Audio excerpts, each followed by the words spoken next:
Sirius XM Sports presents At the Races with Steve Byk. Horse racing, handicapping, interviews. This is At the Races with Steve Byk.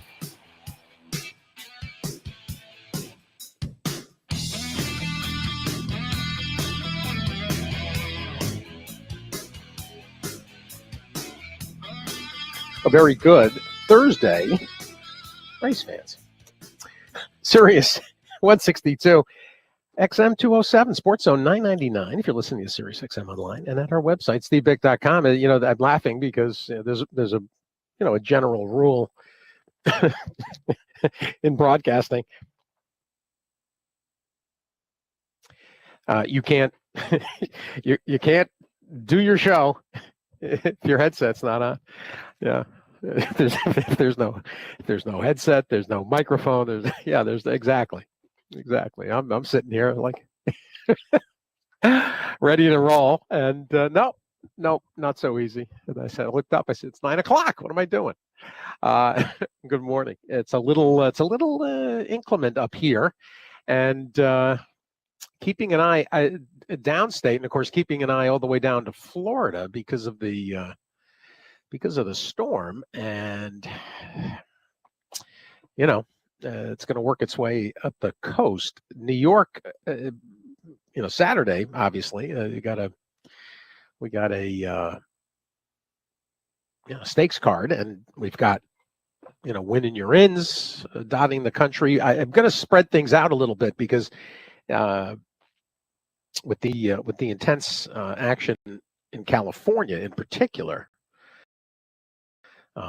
This weekend, lot to do tomorrow. So we're going to do Churchill today.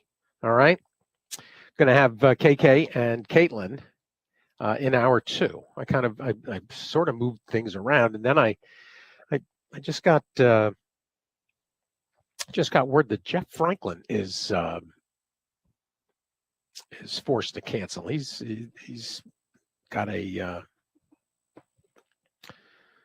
got a little illness to deal with, so best wishes to Crafty, get him squared away. But I'll certainly in hour 3, after we talk to Dave Hill, I'll go through those 2 races. And I, as I mentioned yesterday, the win using Thorograph is the 8th and the 9th from Santa Anita, and the convenient based on what we heard from Peter Rotundo yesterday in terms of the 2-day wagers. So I'll go through it, and it's funny. I as I went through, I gave the Santa Anita sequence, kind of a first serious look, besides just, names and post positions. But the nightcap, the City of Hope, is very good, really good. And of course, Johannes, the horse to beat, but he's the horse to beat. It's clear. And I don't think we've got, do we have more? I don't think we've got morning line yet. So, I'll probably end up looking at the last 3 races, but I, best for Jeff. Hope he's okay. All right. So, Tom Law is going to join us early. We'll do a little bit of post. I said to Tom, I kind of swapped him and Caitlin and KK for the Churchill action. I never saw Tom Law at Parks on Saturday. There was a big crowd. it's one of those fun. And what Tom does, he basically runs the media portion of things for them the last several years, and they take like it's not even a room really. It's sort of like a pass through on the first floor or that half first floor, sort of a mezzanine. And they close it off with curtains, and they make that a media area, which is and it's well located actually. You can get right out to the winner's circle and the track apron. But I saw Dave Brenning early in the day, and but then I never saw Tom. So anyway, we'll get his take on what went on, and Tony too. We got I barely saw Tony too. I mentioned that. I was with him for, I don't know, 5 minutes, him and his son, and then he was on the other side of the room, and then a couple of times either I was with groups of people or he was. So we'll catch up with Tony as well, and Rich Yang at the end of the show. See what's up with Rich. Haven't talked to him in a couple of weeks. So. And Dave Hill for week 4, NFL week 4. All right.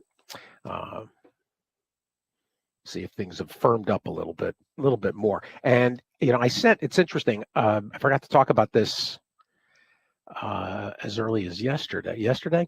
On, I think it was it must have been Tuesday. There was a piece, and I'm going to try to pull it up.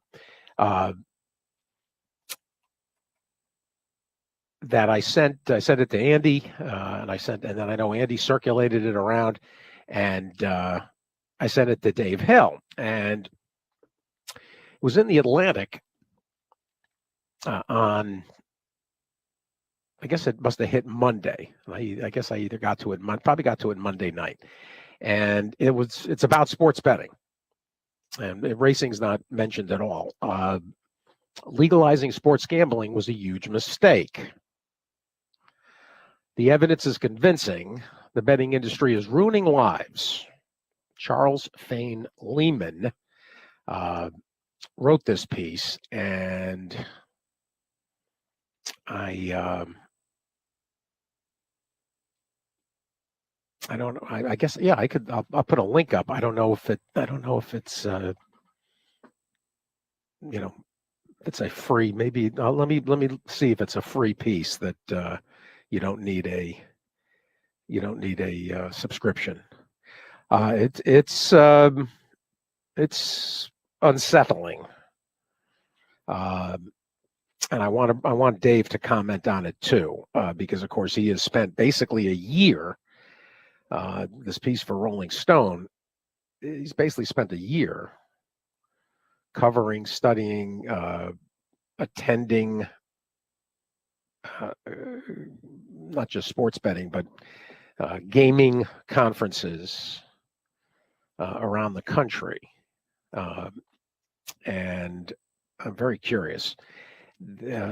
Lehman, who wrote this, he's a fellow at the Manhattan Institute, and he's contributing editor of City Journal. And he cites some, and obviously, sports betting is, it's still in its infancy, I suppose. He cites 3 early studies. University of Oregon economists did one. A second from Brett Hollenbeck of UCLA, and Larson and Proserpio of USC did one, and a Northwestern University economic department working paper, 2 of them actually, talking about, I don't think it's not a stretch to say, costs of sports betting, and the conclusions seemingly that weave all through the three pieces, the three different studies. Part one is that, first of all, sports betting hasn't necessarily impacted illegal sports betting, meaning the bookmaker world, and that it is impacting those that can least afford to bet and to lose. Those you can't even identify their betting bankrolls as expendable income, which is really, I think, kind of the way a lot of us as horse players identify, our bankrolls. I mean, it's money that, we use,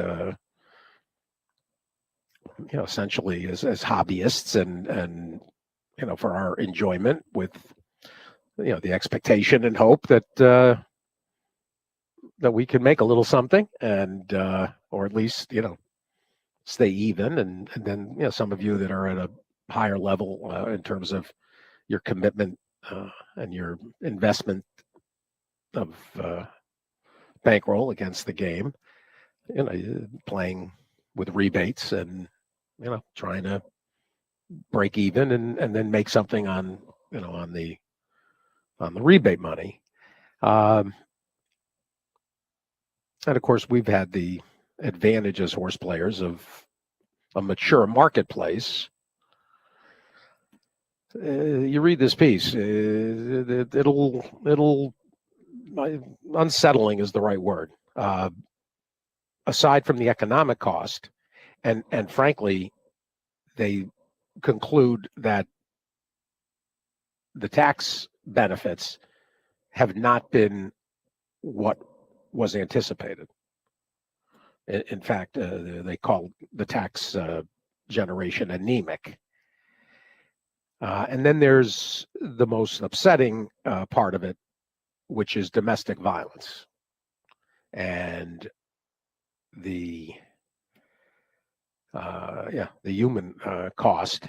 So I didn't see where there was a tremendous amount of this week. I didn't see that there was a tremendous amount of, sometimes a piece like this, you would think would catch, particularly those of us that are involved in a gambling game. So I'll put out the link, and I'll see if you. I've never really done this. If sometimes you can give a gift. You can give a gift link. I'll figure that out. All right. So I wanted to throw that out there because I'll certainly ask Dave about it, and I know Andy and I discussed it, and he sent it along to.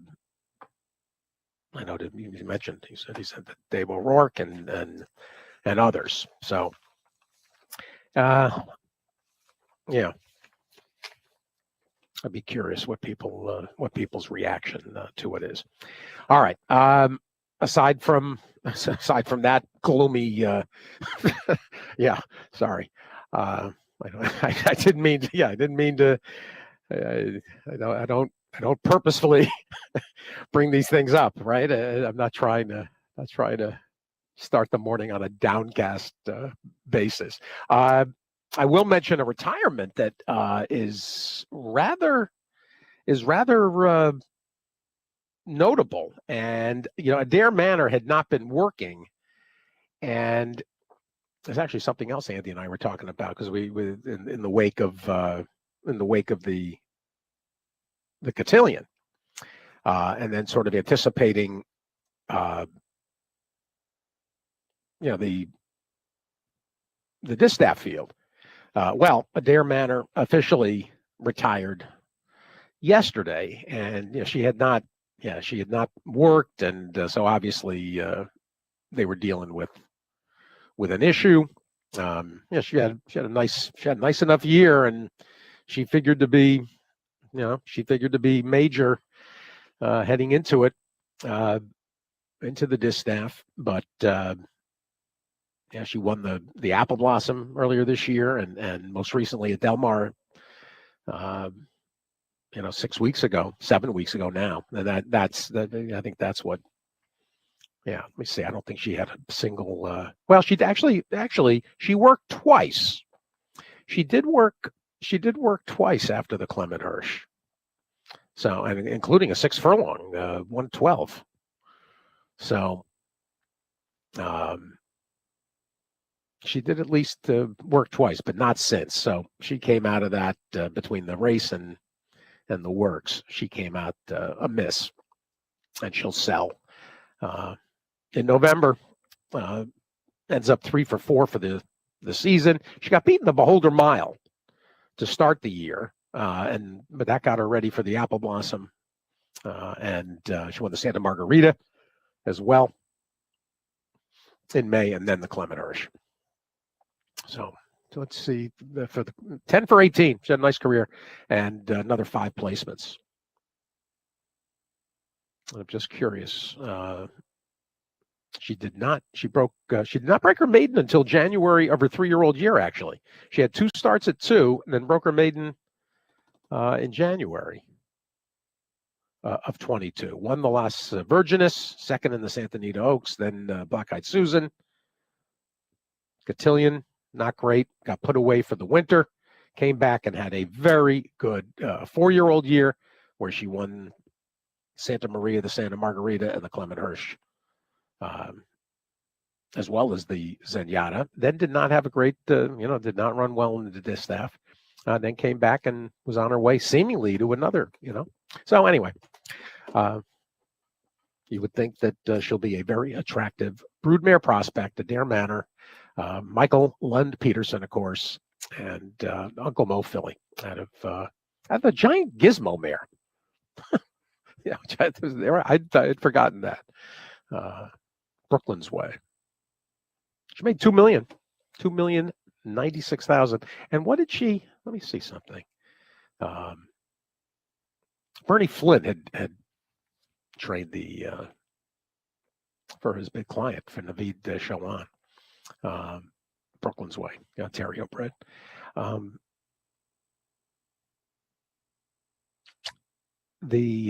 What was I just? There was some. See what did she? She was an OBS purchase. Julie Davies, who does a great job. Julie Davies had prepared Adair Manor. And 375. So she certainly paid for herself, as the saying goes, right? Adair Manor. So it opens up. I won't say it opens up the distaff only because they're going to have to deal. She was going to have to, in terms of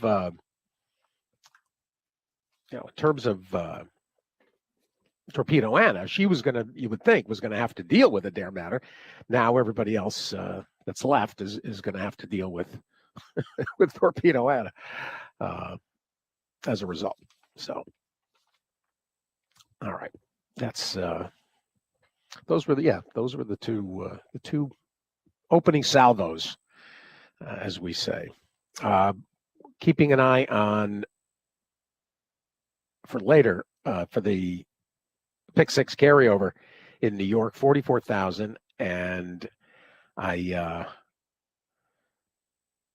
waiting on some scratches. That there's that one maiden claimer that is just a mess.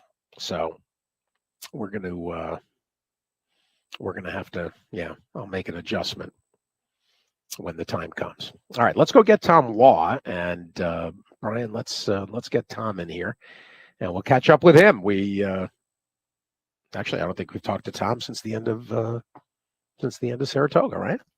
All right, we'll get that done. Then later, Tony Black, KK, and Caitlin Free. We never got to Caitlin on Friday because she had to go on TV, so I sent her an apology, and we will not miscue that again. And actually, you know what? I'll save the Churchill recap from yesterday for their visit. No reason to go over it until they come on. All right, so we'll do that. Other than that, it's just gearing up for the weekend. Tom Law joins us now. Tom, good morning. Steve, good morning, my friend. How are you? I'm good. I I reached out to you because we were due for a This Is Horse Racing visit, and coincided perfectly with the weekend at Parks. And then I realized I never saw you on Saturday. I know. I was in the media room, contracted by Parks every year to kind of come and help out, run the notes team there, and kind of man the press box / media room, and we get the pile of credentials there, and yours sat on the little counter there behind me the whole day. I kept wondering, where is my friend? He's not coming.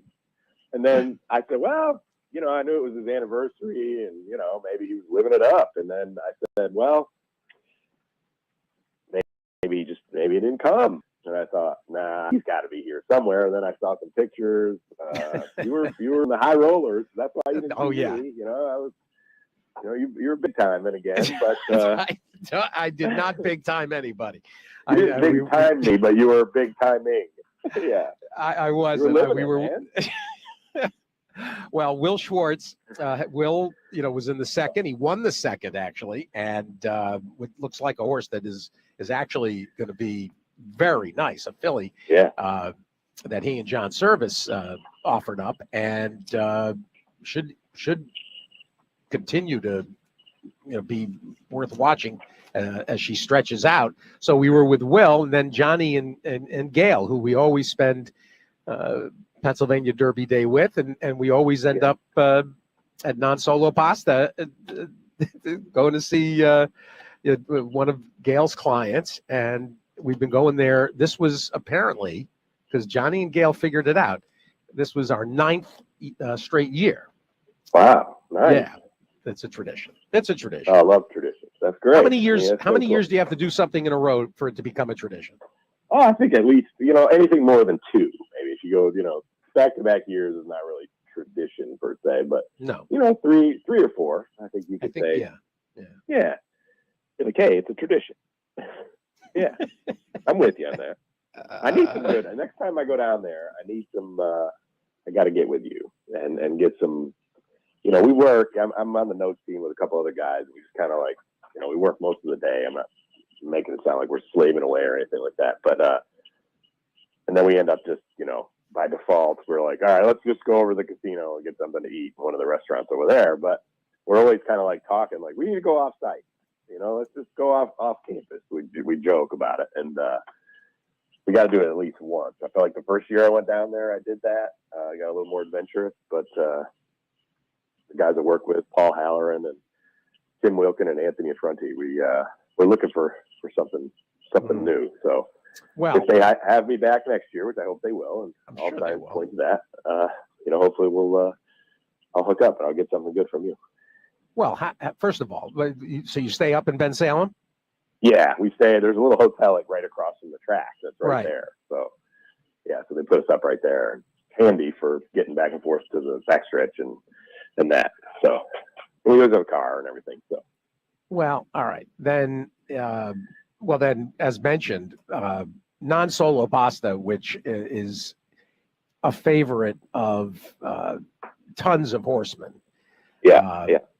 And it's about call it 18 minutes from Parks. Perfect.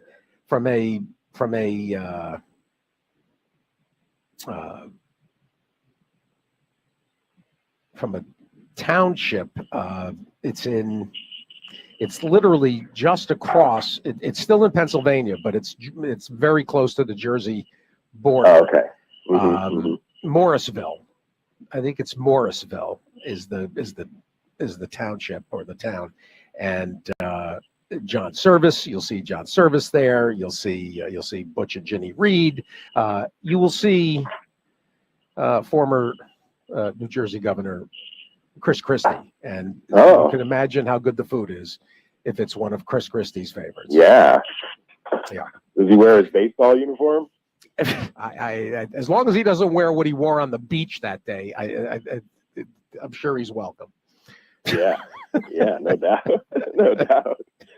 Morrisville, all right, Morris. That's good to know. So I think there's a Morrisville in every state in America. It's like a Springfield, right? I mean, there's a Morrisville in New York, right? There's Morrisville between Cazenovia and Hamilton, right on Route 20. That's right. The home of SUNY Morrisville. Yeah. Yes, and the home of many a Madison County trooper or state police I've had dragnet for college students, for Colgate students. Yeah. Well, they got me. The New York State troopers got me the other day going down to Queens. I was on the Taconic Parkway, and I knew better, but I was going a little too fast. So they got me in Austerlitz, of all places. Austerlitz is very dangerous. They'll grab you at the north end of the Taconic. I've got the greatest Taconic ticket story ever. Oh, nice. All right.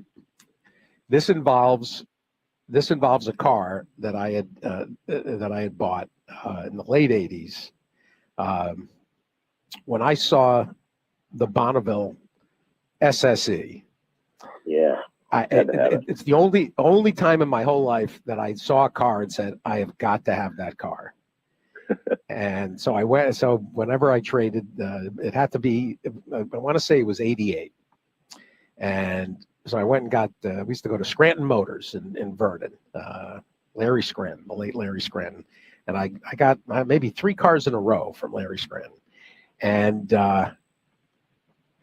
so I get the Bonneville, and this was a car that if you touched the accelerator, you were going 90.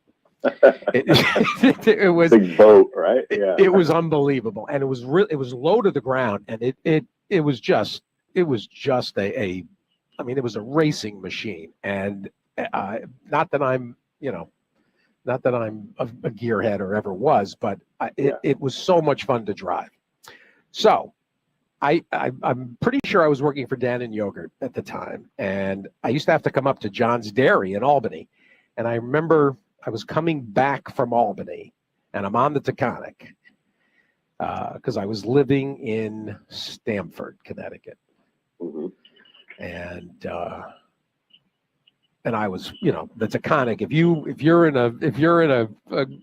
a hot car and you like to drive, the Taconic is fun. Yeah. Oh, yeah. So I'm going way too fast for the Taconic, and sure enough, here are the rollers, and so I quickly pull over, and the Taconic's not a great place because there's very little shoher, so I pulled over, wherever I could, and the trooper comes out, and I got the window down, and he says, "This is the SSE, right? This is the new Bonneville." Why, yes, it is. Nice. And I said, "Do you want it?" I said, "Here, check it out." He wanted to sit in it. We opened the hood. He just wanted to see the car. Oh, man. That's a true story. You got out of the ticket? Oh, there was never even a ticket discussed. Nice. You didn't even ask for the license? Nothing. Nothing. He just wanted to see the car. Man. Well. Oh, my God. They had no interest in my Mazda the other day, so dying to bezel. Well, I got one around the time of pandemic going north, and that was in Austerlitz, and thank goodness for the pandemic, because the thing was delayed so long that eventually I got it down to failure to yield to street signs. Parked on highway or something like that. Yeah, right. Some ridiculous thing with court costs. I love it. Yeah, the tickets are like, the court costs cost more than the ticket, Yeah. Yeah. I was excited for that. So that was, oh, well. Well, I hadn't driven a lot. I've been in Saratoga, like when you're doing the the meet, I basically drive from my house to the office to the track, and kind of like, I mean, a lot of times I just ride my bike, or I walk, or I'm on foot. So I hadn't really gone anywhere in like a couple months. Like all fired up, I guess. Well, going to exactly. a concert down in Forest Hills. Leadfoot. Yeah. Leadfoot, right? Yep. Yeah. Then they like lecture you and everything. It's like, okay, I guess he's giving me the ticket. My girlfriend's like, you didn't even, like, when he finished, like, he just handed you the ticket and you like didn't say anything. I'm like, what am I supposed to say? He's like, I don't know. You say thank you. I'm like, I'm not thanking him for giving me a ticket. I mean, I wasn't a jerk about it, but I'm like, Well, I got out of one. I got out of one coming back from Kentucky. I was up. I was in northern Ohio late at night after leaving Iroquois Pocahontas Day, and I wanted to get as far north as I could. Mm-hmm. And I was zipping along, and guy pulls me over, and it turned out it was not an Ohio trooper; it was a county Mountie. And he said to me, "Listen," he said, "where are you headed?" I said, "I'm trying to get to Ashtabula tonight." Yeah. He said, "Well," he said, "you're going too fast, and the state troopers will hammer you." He said, I can't give you a ticket, but slow down." So that was nice. And Tina got me out of one in Columbus one year. Nice. Coming back from Derby. You could speed in Columbus with all the construction usually going on. Well, exactly. Yeah. Exactly. It was post post Derby, and we had stopped. Have you when you did Derby and Latonia and whatnot, Walt's Hitching Post? You ever go to Walt's Hitching Post? Sure. Yeah. Oh yeah. I took Tina to Walt's, and so we were behind a couple of hours than we usually, trying to get up to Mentor or, Washington Courthouse. Well, now you further than Courthouse. Yeah. We got to get north of Columbus, because then we stop and see the kids in Rochester. But a guy pulls me over in just where 71 hits Columbus, and you start to come around the eastern side, the east side of the belt, and so the guy says, I pulled you over, and Tina goes, "Let me answer that."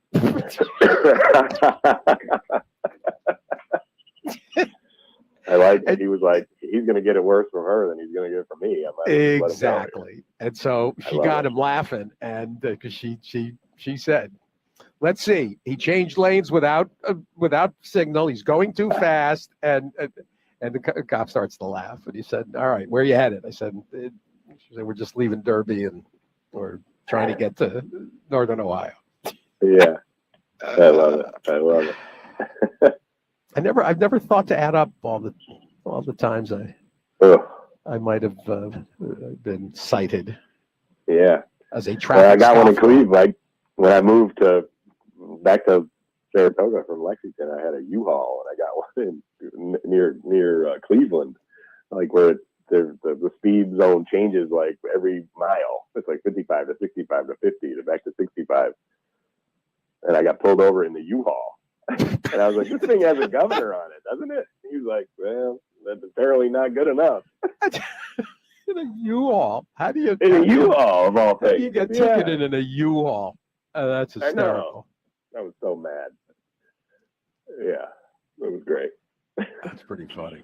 Yeah. So now, it's funny. You're not, and then you're careful, right? So then every time you go through that area, you're like, oh, I remember this. I got to be careful here. So I guess if you rack it up enough, you're kind of like, you're careful everywhere, man. Well, yeah, I've mentioned, having lived in a lot of places. Yeah, Yeah, south of Kansas City. If you're heading down to, if you're heading down, toward Oklahoma or,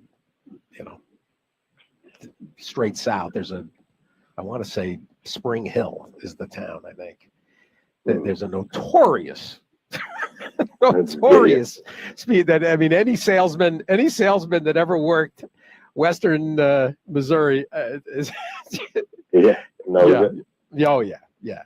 Well, when if you work anywhere in that, from Omaha to Des Moines to St. Louis to Columbia to Springfield to Jeff City, down to Tulsa, Wichita.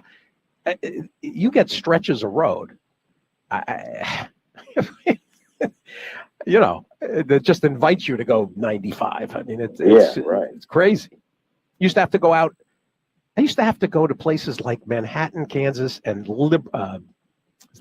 What's the Junction City, Kansas?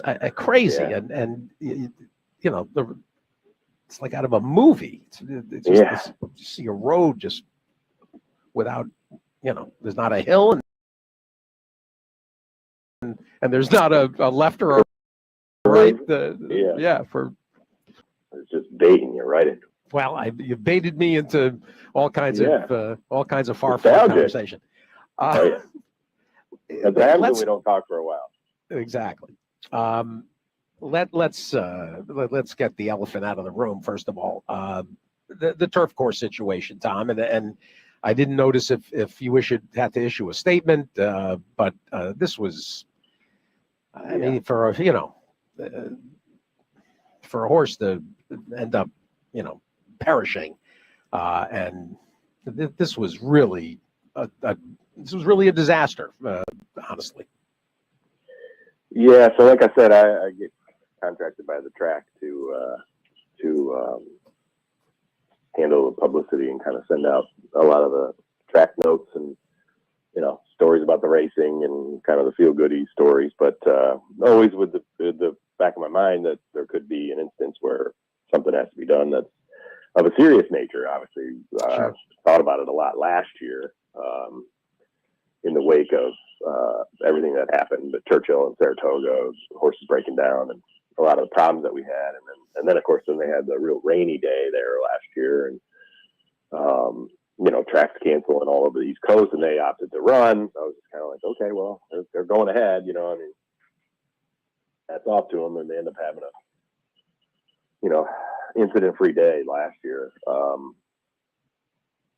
fortunately, and big handle day. Obviously, they were the only track running.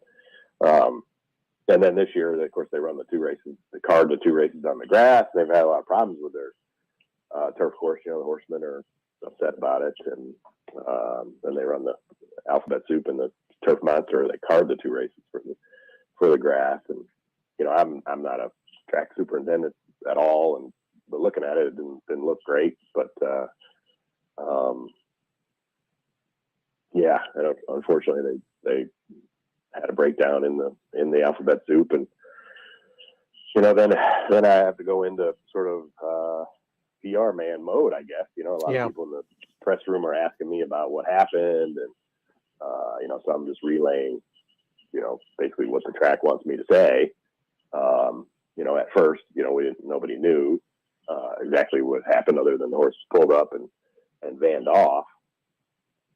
Later, learned, I guess, that some of the press did their homework and talked to the connections and found out that the horse passed away or had to be euthanized. And then obviously the track, I went upstairs and said, what are you guys going to do here? They were already meeting about it, talking about it. And I said, you probably got to put something out. So they basically said that they took the Turf Monster off the grass.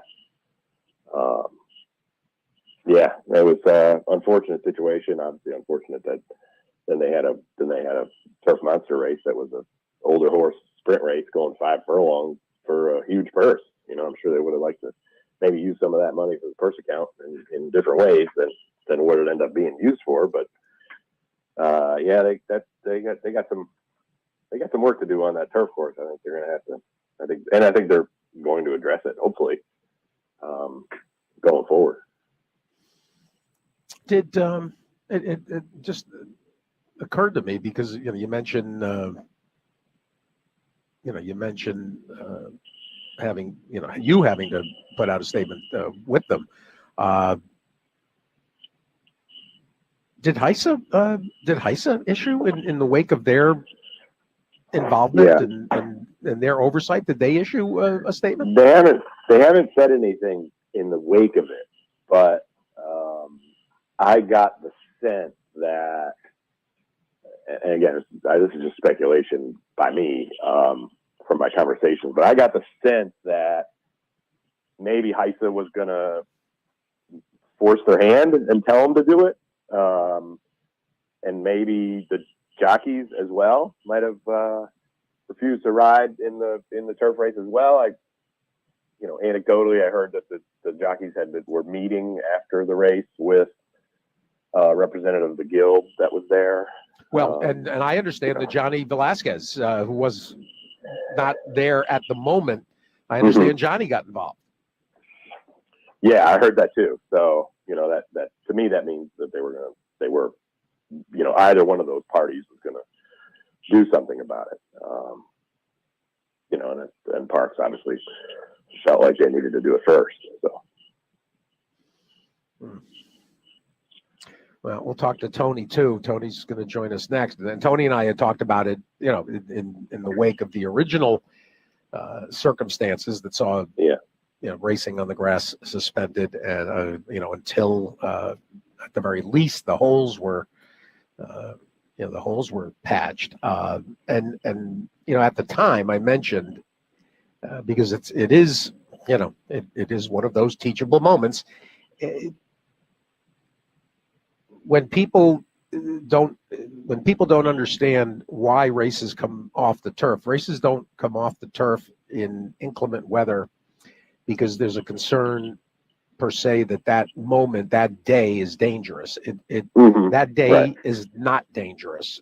Horses, as everybody knows, and anybody that watches racing, from Europe, softish turf, a lot of horses love, and they run on it a lot over there, right?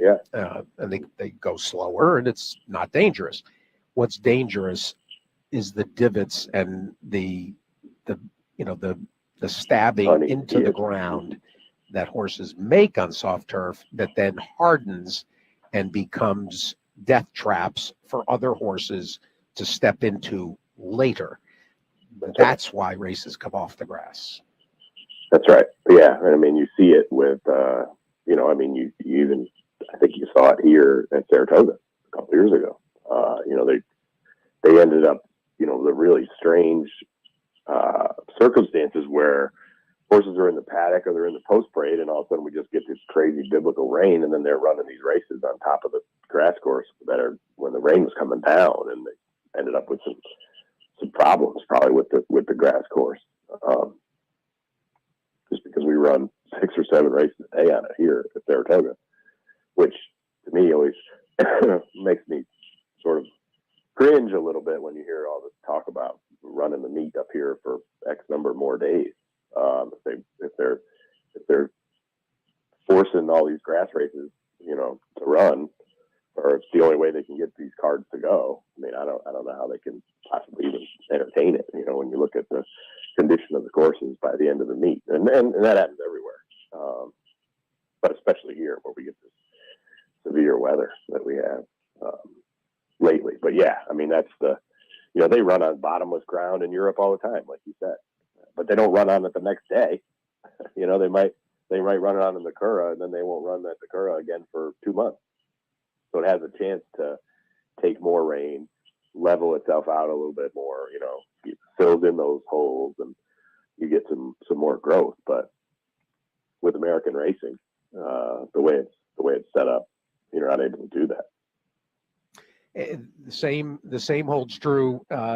We had the conversation with Nick Nicholson at Kentucky Downs, and for the people that would love to see Kentucky Downs run, whatever, 10 cards, let's say, they've got a similar issue, even with 3 temporary rail settings.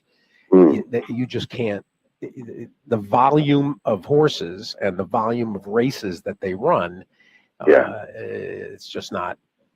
Of course, the course can't take it. That's why that. And let's be honest, Churchill and Keeneland, don't necessarily want to give up extra dates to Kentucky Downs, but at the same time, there's also the matter of the money that is being generated and that has to be distributed. So there's a couple different forces at work, but one of the bugaboos involved here is the actual condition of the grass. And this was the craziest Kentucky Downs season ever, when they did not get rain essentially for 17 days. There was that one night, the Friday night before the big weekend, when I'd gotten there on Wednesday. There was the one night when there was some real some nice rain. So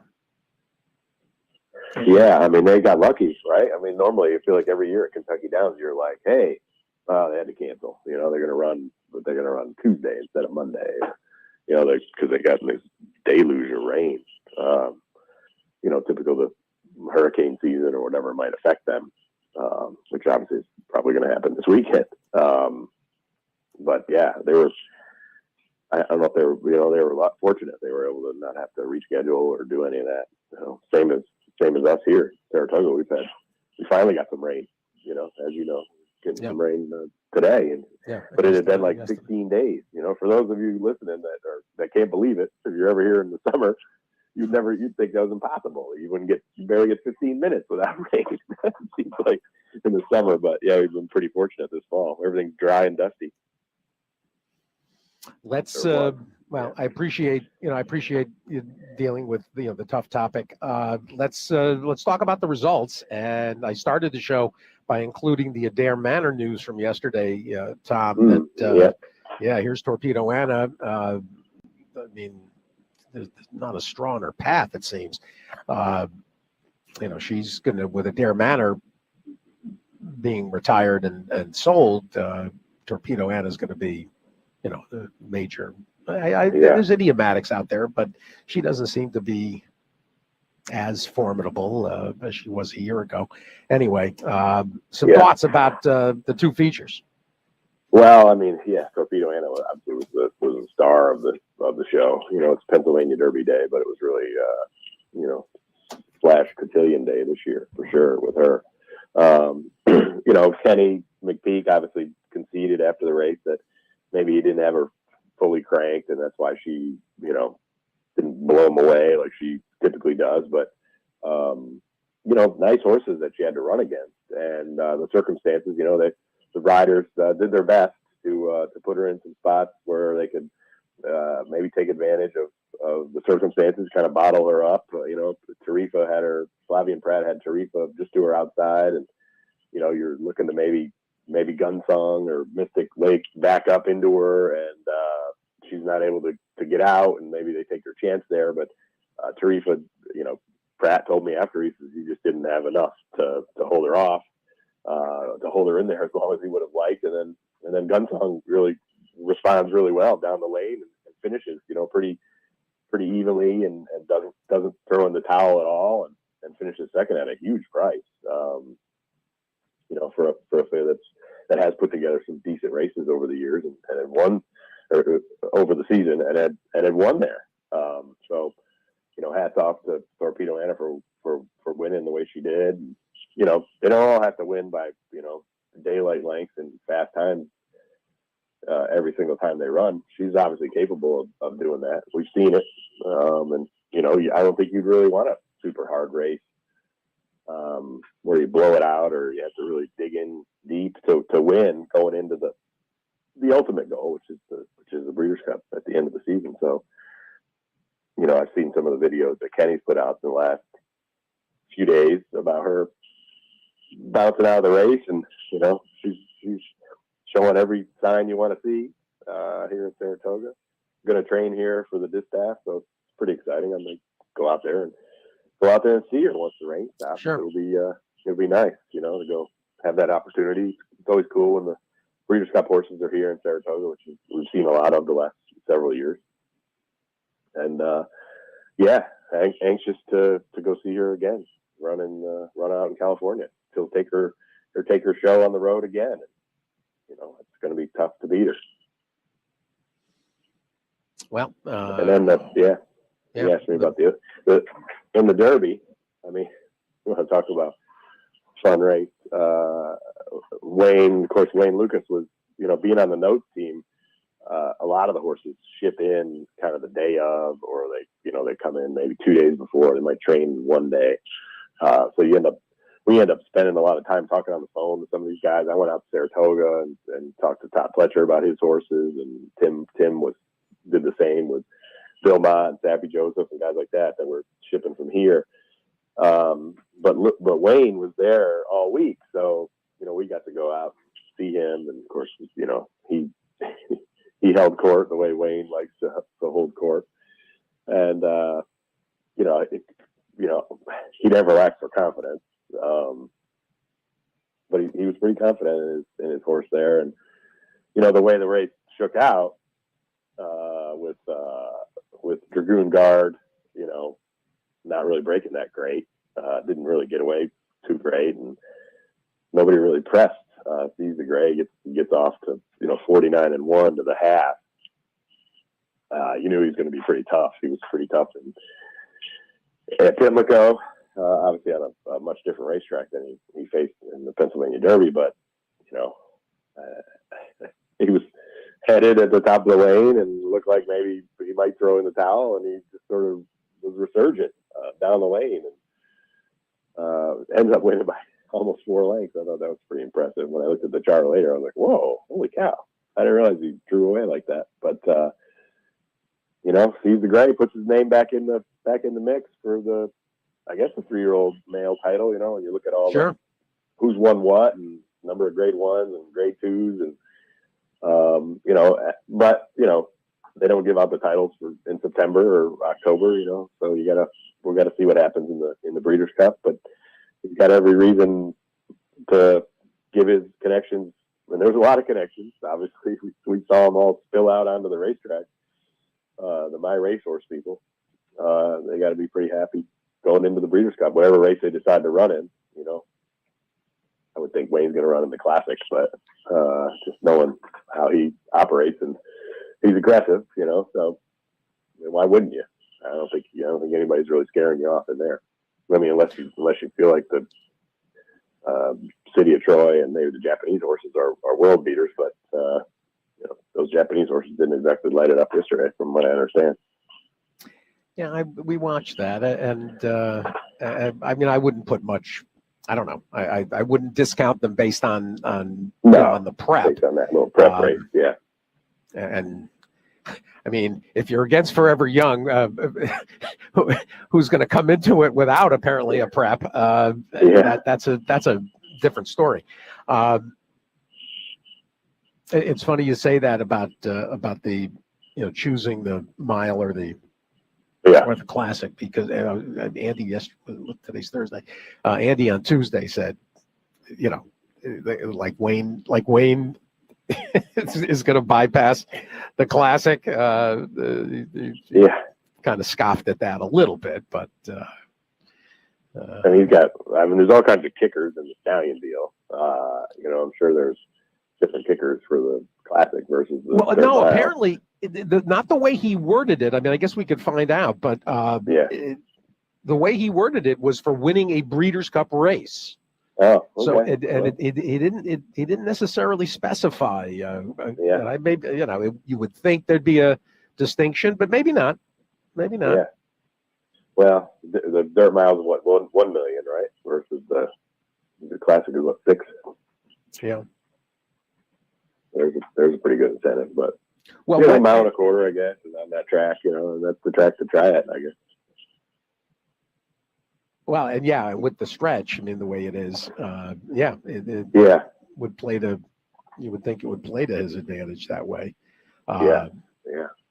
Torres deserves. I brought that up with Wayne on Monday. I mean, Torres deserves tremendous credit. Agreed. And they deserve a lot of credit for sticking with him. I mean, he lost the 2 races, but it wasn't his fault when he lost the races. But Wayne seemed to think that the horse had a genuine excuse in the Jim Dandy. But he did a great job. I think he's pretty poised.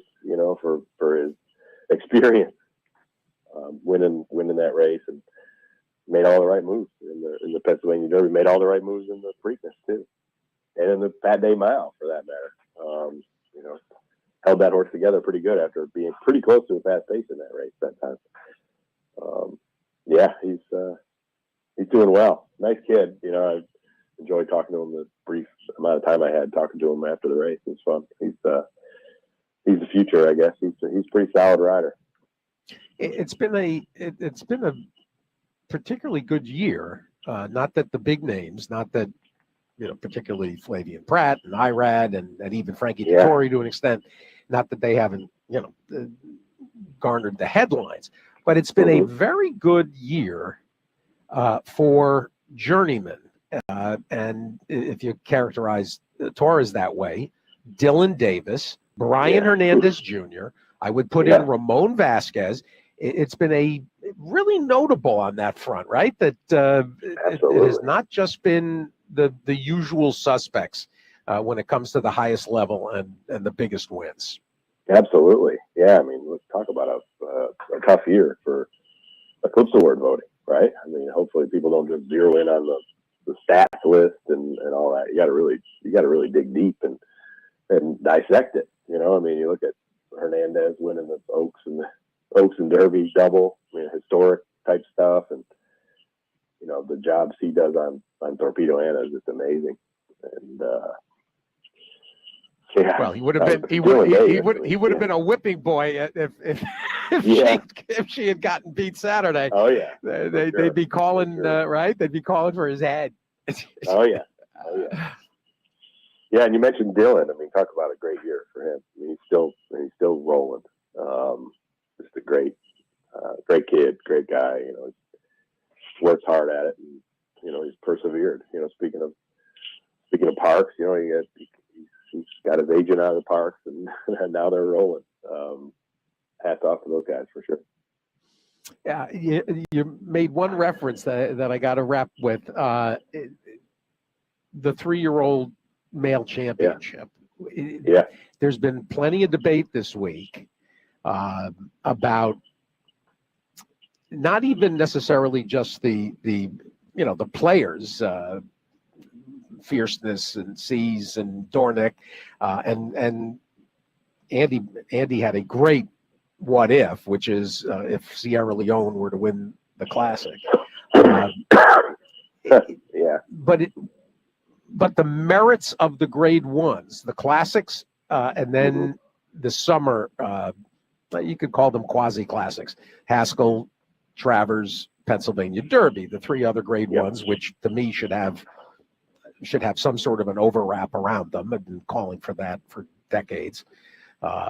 Crazy that you got, you have a secondary summer Triple Crown and nobody's made an attempt to tie them together because people love that kind of a series. Anyway, when evaluating the merits, Tom, of resumes, this is a really fun scenario. I mean, in terms of, because I think people are going to, Mystic Dan is sort of, has an incomplete. If he was a college student, it's an incomplete because of, didn't finish out the year. Right. Yeah. So it leaves us with, the Belmont winner, the Preakness winner, the Travers winner, who also won the Florida Derby, et cetera. Where do you, if you had to rank them right now, pre-Classic, how do you rank them? I would put Fierceness on top. His Florida Derby, and then was huge. I mean, obviously good circumstances for him in there. And then his Travers, I mean, he beat Caesar Gray in the Jim Dandy. He beat Dornick in the Travers. He also beat the filly, who might end up being Horse of the Year, in the distaff, or in the Travers, who if she was to run the table in the distaff. I guess you asked me right now. The Travers, I think, it was as good a race as there has been this year. It's a better race than the Pennsylvania Derby. Let's face it. It's a better race than the, minus mind frame. It's a better race than the Haskell. So I would rank him number 1. And I think I would put Dornick 2. Belmont Haskell double, pretty tough, even though his last race was not very good. And then probably sees the Gray third. But they're pretty close together, and I think Andy's point about Sierra Leone, that he throws a serious wrench into it. I think some people might be inclined to vote for him, but some people probably would not. So then we're almost back to where we are now, if that were to happen. Bluegrass Stakes / Breeders' Cup Classic, pretty similar. I mean, obviously the Breeders' Cup Classic is the biggest purse of all those races that everybody has won. But maybe his losses in the middle. I think it's going to take care of itself. I don't think he's winning the Classic, but yeah, he could. I mean, I hope he takes money. I've done well betting against him this year, so yeah, it's a tough one this year, which is good, right? I mean, it gives us something to talk about. Hopefully, maybe everything shakes out kind of cool, and we can have a little bit of suspense going into the Eclipse Awards. Sure beats the alternative going into the Eclipse Awards other years when we're talking about other things that are unrelated to the racetrack as of this year. But no, it's been fun. It's been racetrack. It's been what's been on the ovals. Yeah, no doubt. Talk racing, right? Yeah, exactly. 100%. Yeah, fun. And we'll see. As you mentioned, I mean, Adair Manor being the first chip to fall. I mean, there's always a lot of attrition at this time of year. That's a good point.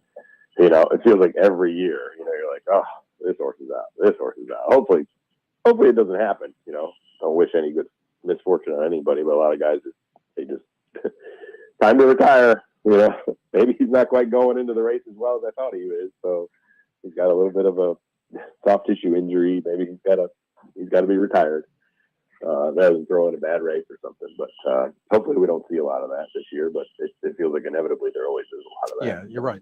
You're absolutely right. And I suppose we can also weave into one other horse and one other topic that the people have been, I think, has kind of captured people's imagination, and that is what to do next with Next. And we talked to Doug Cowens the other morning, and the fact that there's no Thoroughbred Aftercare or Las Vegas Marathon this year is opened the door for him and his owner to have to really consider the Classic, and they threw the turf in because of Doug feels the distance is his friend, and that he would be, I think, based on what I kind of heard from him talking the other morning, I think he's leaning to the turf because of the 1.5 miles. Yeah. It's funny that they're in this situation that they're in. I never really got a real understanding as to why they eliminated the marathon race, and they added a 2-year-old race at 1 mile on the grass. There's not enough of those. Talk about boring. Versus, this is the year to make that change when you have a horse like Next. I don't know if they're, I don't know if they think far ahead to force his hand or whatever, but him running in the turf is interesting. Because, as you know, the way that race is typically run, it's not really it's kind of a galloper's race for a little while, and then it's like very frantic and fast at the end. The way those Europeans, if it's set up like a European style turf race, which they've done well in it over the years. That's not really Next style per se, but maybe he's like a Bucks boy or something like that out there. Bucks boy, look at you, brain on Tom. Well, a lot of them. I've been to a lot of them. You draw comparisons based on what you've seen in the past, so it can be done. And then there's all the talk about him running at the Classic, and he's got to be this. I've always been a firm believer in, he's their horse. Right. They don't owe it to anybody to do anything with him. I mean, he's awesome and he's fun and he gives them great joy, and the horse has great joy doing what he's doing. You can tell. I hate to see him go out of his game. But at the same time, they want to run him. I can't blame them for wanting to run him, but I don't understand why they got rid of that race. Herbert after Caroline should step up and say, we want to leave it at a mile and a half. What could be better a second career for a horse like Next to run these mile and a half races or mile and 3/4? Not really a second career. He's still in his first career, but I don't know. But yeah, he's cool. Like I said, I think during the meet, he was the one horse. I was sitting in the office and we were busy. It was right before sales time. It was a super busy day, and I remember just saying, I got to go over there and watch Next. I had like shorts and a t-shirt on. The only other time I went over in shorts and a t-shirt was for the dunk tank that I did for Best. I went over there to watch. By the way, I got your message way after. Was it you or no? It was Aaron Yagoda who asked me about being a candidate for the dunk tank. So I guess next year. Oh, you got to do it, man. You got to do it. It was fun. It was fun. You talk smack. It's not easy. People really miss. Joe Clancy, he was whipping like crazy. Some of the other interns on our staff, they were missing. It was great. It was fun. All for charity. And now I'm off the hook. I don't have to do it again. I did it once, so now it's your turn. It'll be great. I'll be over there. I'll be winging that ball. I'm not much of a thrower, but I'm okay. I played baseball as a kid, so yeah. Well, Tom, this was comprehensive. I appreciate. Yeah, always fun to talk. I think maybe next time we'll talk, I'll be either on my way to Keeneland. I'm one of the judges for the Godolphin Thoroughbred Industry Employee Awards. I'm looking forward to that. Oh, nice. Nice. Second weekend, right after the second weekend of the meet down there. So I'm headed down, and I think I'm going to stay down there and fly to the Breeders' Cup right from there in Lexington. So I'll get a good chunk of the Keeneland meet. So I'm looking forward to that. Tom Law, everybody, Saratoga TL, and he was kind enough to table his kayak ride, his mountain climbing, his paragliding, his snowshoeing, his marathon running to join us this morning. Appreciate the time, Steve. I'm going for a run. I love it. Tom Law, everybody. And next year, I will absolutely come downstairs and visit the media. The media. He called it the media room. It's like a media corridor that that gets cordoned off. But they do a good job on that front. I mean, the TV coverage, of course. We talked to Dick Girardi the other morning, which was a lot of fun, and Will Schwartz told a very funny Dick Girardi story.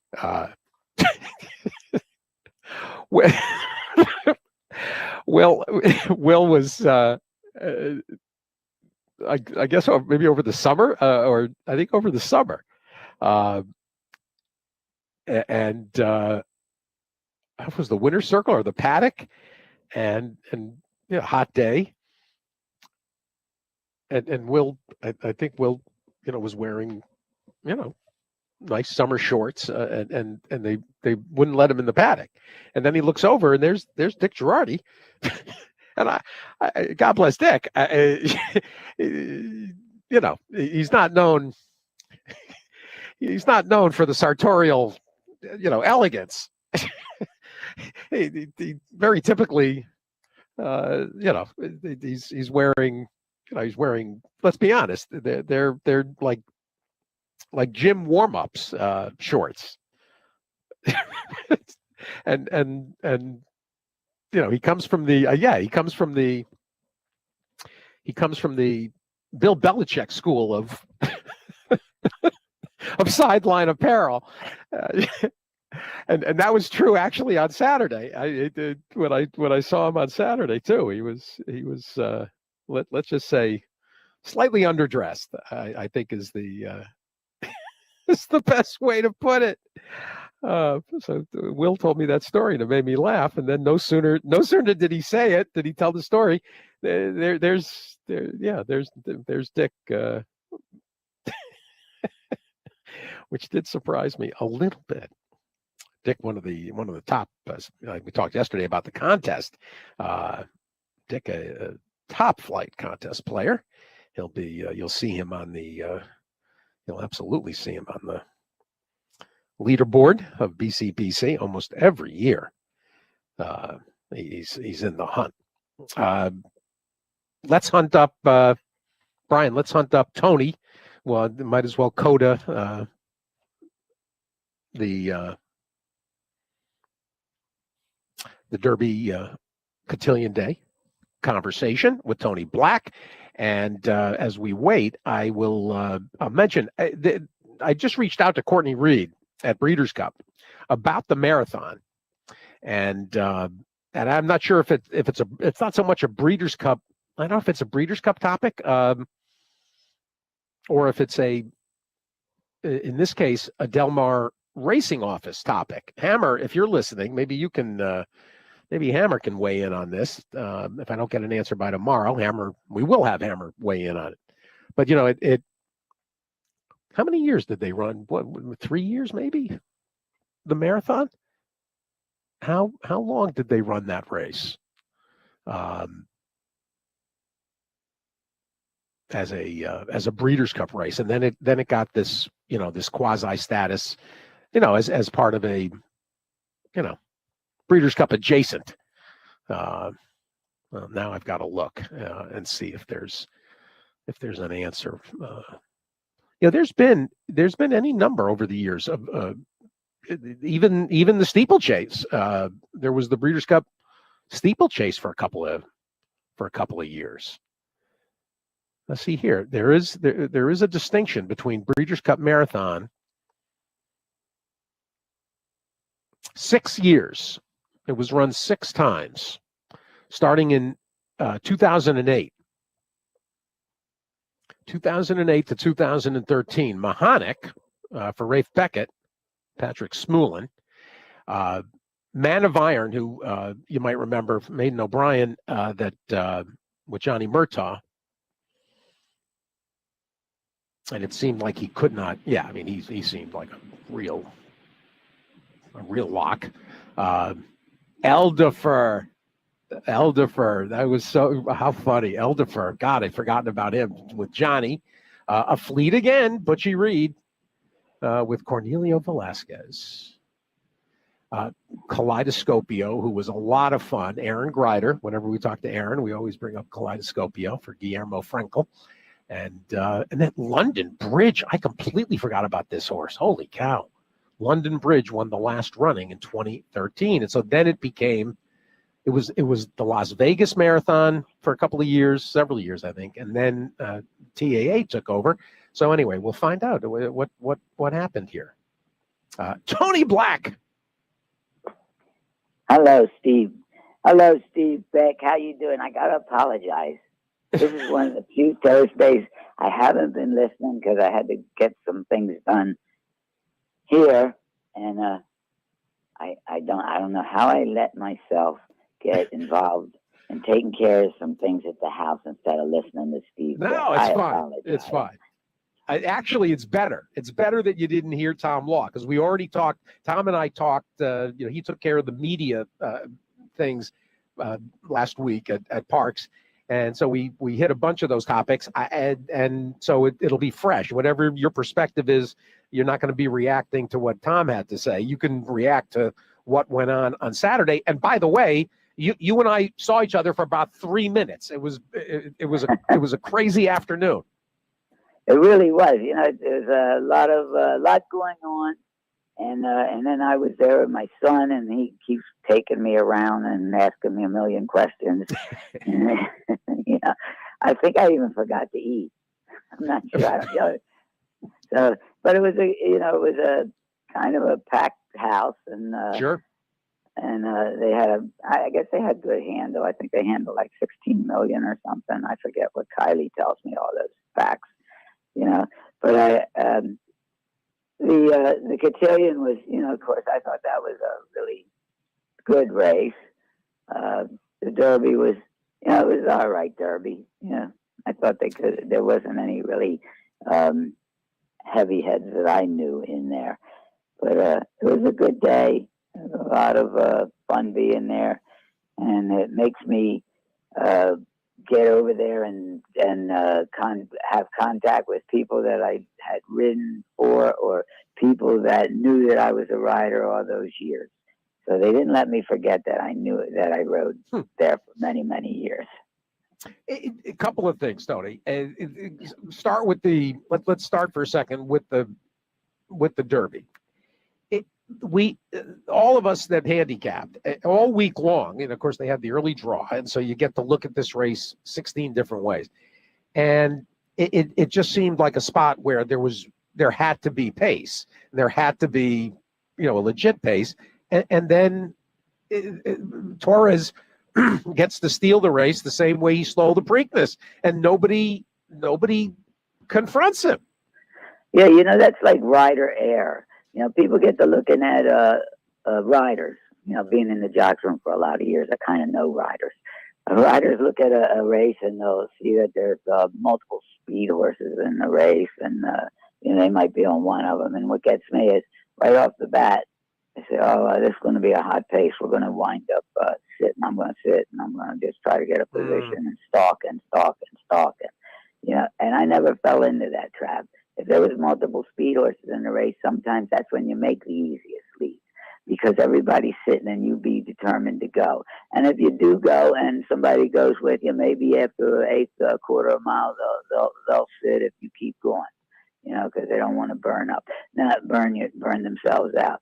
Now, the whole thing about it is it depends on the kind of horse that you're on. If it is a horse that enjoys being in a tactical front position or close position, if it's a horse that you can, get ready, leave the gate, jack him up, leave him there, and then he has enough intelligence to settle down after he goes eighth a mile or so, and you can reel him back in.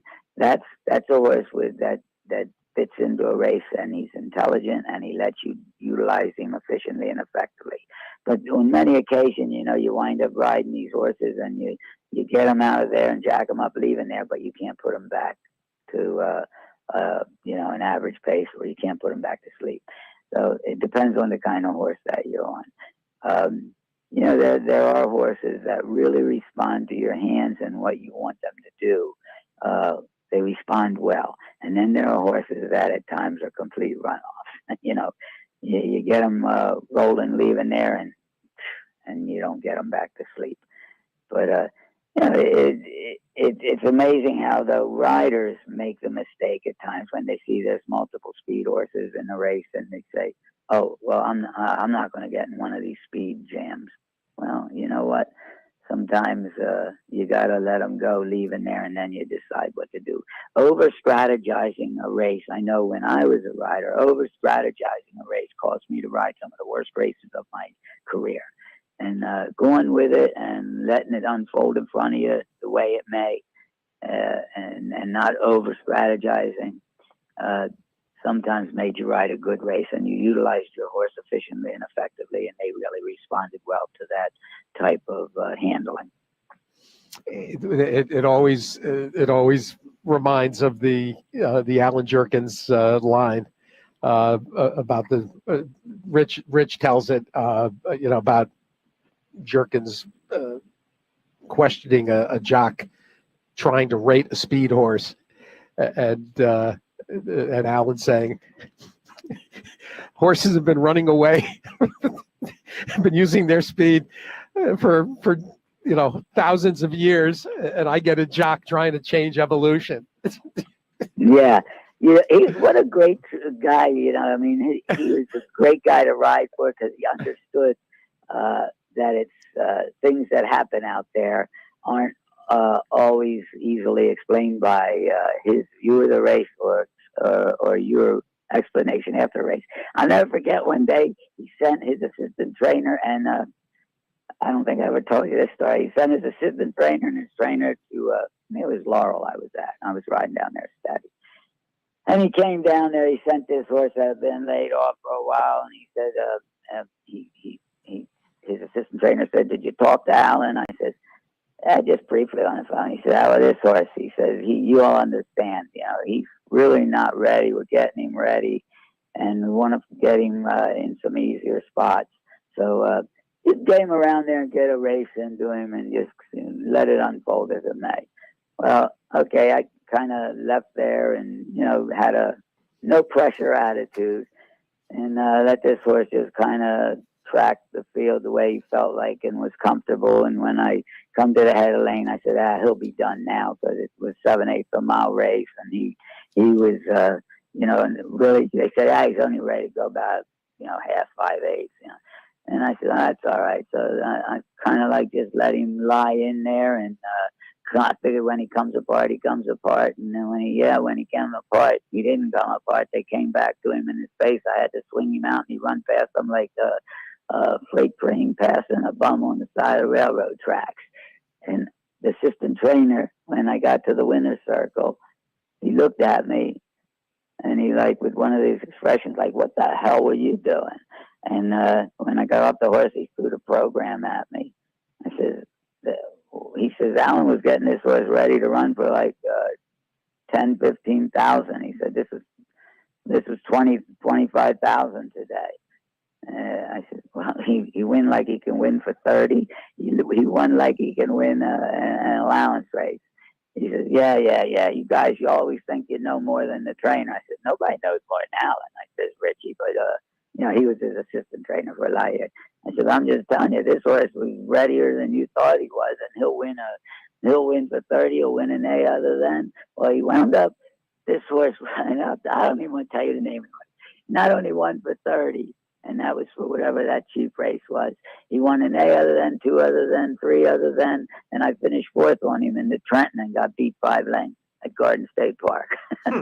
So even the greatest sometimes can underestimate the value of their horse. And even the greatest trainer in the world is assistant trainer. Richie don't always have to be 100% right. But horses are amazing animals. Sometimes they're not what you expect of them, and sometimes they can achieve and surprise you to who they are, what they are, and how much they're worth. And Tony, I'll fold into this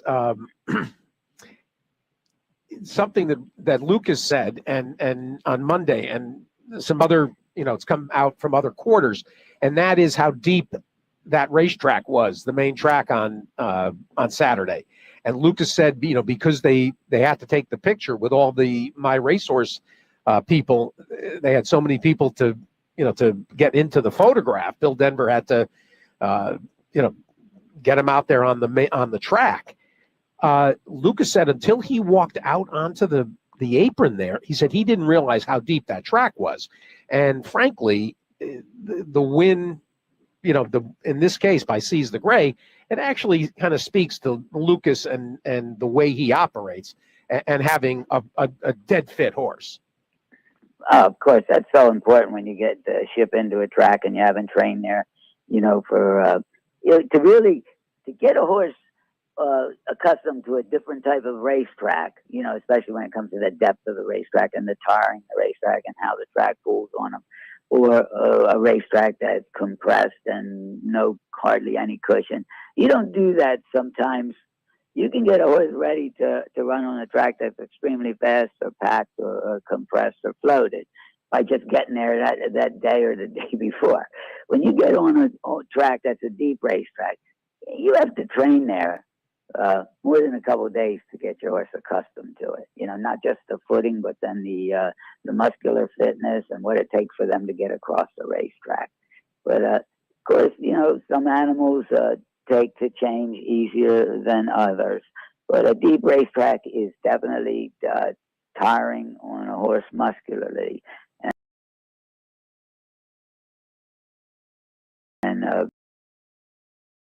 you know, it's something that they have to train. But you know what? You shipped in the day before or 2 days before, and so have other horses just shipped in 2 days before, so they're in the same boat as you are. But sometimes that gives the horse that's training there on a daily basis or stable there a slight edge over you. Well, and in this case, you know, Lucas, who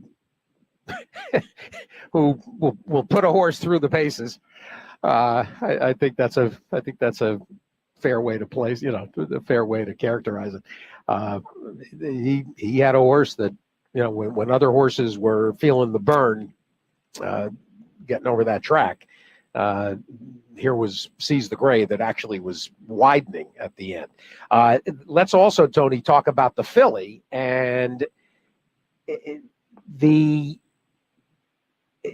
way in which Brian Hernandez Jr. had to be patient, and then when he basically couldn't be patient any longer, and when there was the moment where he saw, for a stride or two, he saw the potential opening, and he wasn't waiting to see it get any bigger. He put her into that spot, and she, I mean, I think it's fair to say, she kind of bulled her way through to, you know, gain the position she needed, you know, to reach the front. And, you know, when you're on a horse at 1-9, you know, you at some point, you're just going to do what you have to do to make a path for yourself.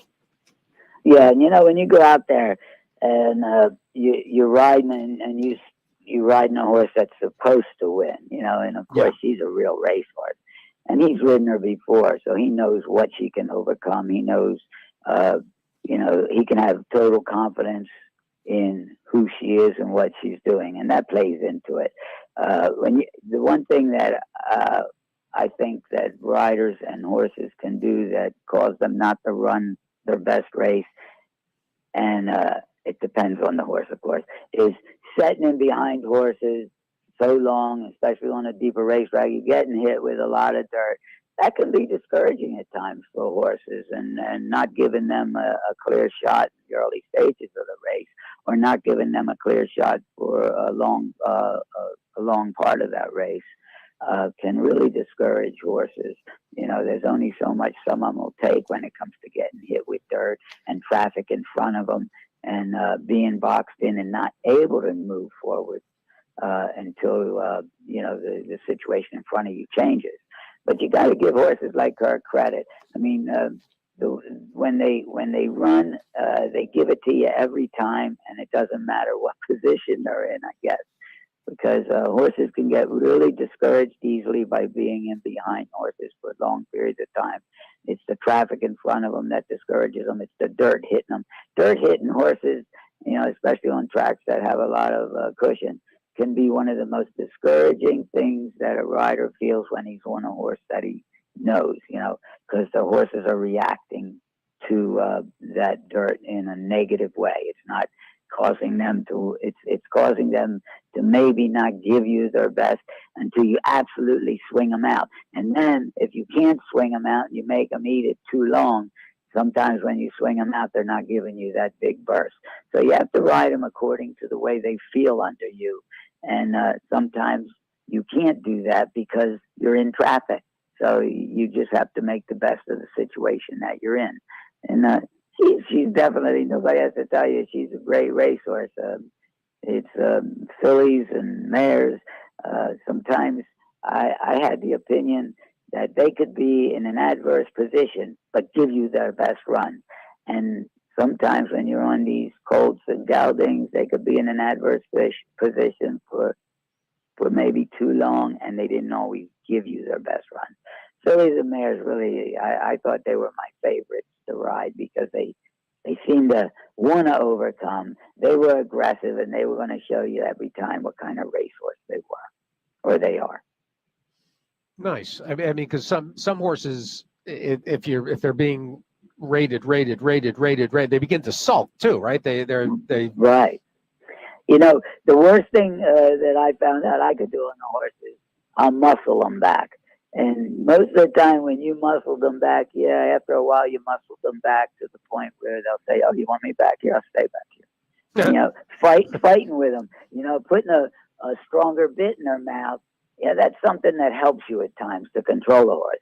But if you're using it to totally restrain a horse, you'll restrain them into submission sometimes. I mean, maybe I was too strong for my own good. But anytime I fought a horse so hard to get him in a position that I was told to get him in, most of the time that was the worst thing I could do for the outcome of the race. And a lot of times, you know, use a little strength, get them back, put them in that position if they were willing and you could do it without overly restraining them. When you overly restrain them, most of the time you restrain them right into submission. That was just my take on it. No, when I could come out of there, let them fall into my hands, maybe muscle them a slight bit, you know, put that bit in their mouth and make them come to where you wanted them to go. Yeah, at times it really worked, but when you had to do it to the point where, man, I'll show you where I want you to go, and I'll get this bit in your mouth. I'll have you, yeah, you're lucky you got a noseband on because your mouth would be wide open by the time I got done fooling on it. And most of the time, it didn't work, you know. Running into your hands and getting them to respond with some light restraint really worked best for me. I mean, you know, that's just for me. And I always liked when I'd use that light restraint, you know, kept them together, kept them balanced, you know, but I wasn't trying to pull them back and restrain them to the point of slowing them down. And getting their position, maybe it wasn't the exact position that the trainer wanted you in, but it was a decent position. And then their ears in the early stages of the race, I loved when you finally like relaxed on them and then their ears started pricking back and forth. When you got them, especially if it was a horse that was near the lead or on the lead, once you put them where you wanted to put them and where they responded well to where you wanted to put them in their ears, and now you're relaxed on them and you're sitting there and their ears are going back and forth and they're just checking out what's around them or in front of them or to the side of them. But that's when you fired them up, wave the stick at them, and they take off running at the head of the stretch. And you can, most of the time, you know, you had a lot of horse to be finishing strong and maybe get the job done. I love it. Excellent, Tony. Good. I wanted to take advantage of the two outcomes of the features on Saturday at Parks to talk about the way they ran and what you can glean from it. Now, before we go though, I've got a terrific opportunity to test the old memory. We're gonna go back into the annals, and Bill Landis has got a question. He said, ask Tony about Charlie Jones' Asphalt Road. Oh, Asphalt Road. That's a horse I do have a memory of, even though Asphalt Road was a horse that I rode in Maryland for Charlie Jones. And I think it was one of the first stake wins, the senatorial stake. And I think that was my first stake win ever. Is that right? Yeah, I think Asphalt Road was my first stakes win. And was it at Laurel? I think Laurel. It was Laurel. It was absolutely Laurel. The senatorial stakes. And that was when you ran to the second wire, a mile 16th to the second wire. Is that right? I can't tell you, but I can tell you when it was. It was December 4th, 1971. Yeah, that was my first stake win. And you wound up at Laurel. At Laurel, they had a mile race out of a bend, a chute. You would go 1 mile, but it wasn't a straight chute. It was a bend. And then you would run now down the bend, down the backside to the 3/8 pole, and the mile 16th you'd run to the second wire. The first wire, that was what they used every day, and then the second wire was further down the stretch for the mile 16th races. And I think that was one of my first mile 16th wins at Laurel, and it was my first stake win on Asphalt Road. Charlie Jones, right? Charlie Jones and his wife. Was that his wife that owned it? He was a cool guy, Charlie Jones. You know, I only rode a few horses for him, but I forget why I rode Asphalt Road. I think I wound up going down there either for a few days or maybe it was when I I was after I lost the bug. I left Garden State because I wasn't doing any good. I lost the bug. You said December 71. Yeah, because I lost the bug in June or July of 71. I started riding June 15th, 70. Win my 5th race the first week I was riding. So I started my bug. I had a year. And I had a year, and I lost the bug like in June or July of 71. Wasn't doing real good. And in those days, when you lost the bug, you almost were told you couldn't really do real good. You'll have to learn really how to ride without that weight allowance, which is all BS. But I was riding at Garden State, wasn't doing any good. And then this agent says, "Let's go to Merlin. Come on, let's go to Merlin. You can get out of here. We ain't doing no good." And I went to Merlin and wound up. I think the first meet I was down there, I went with nobody, and I was leading rider. And Vince Picali lost his bug, and he had all the outfits to ride for. And like Dutrow and Tamero and all those guys. And he had Steve Byk, his hot agent. They said they were going to be leading rider. Well, I wound up being leading rider at Laurel.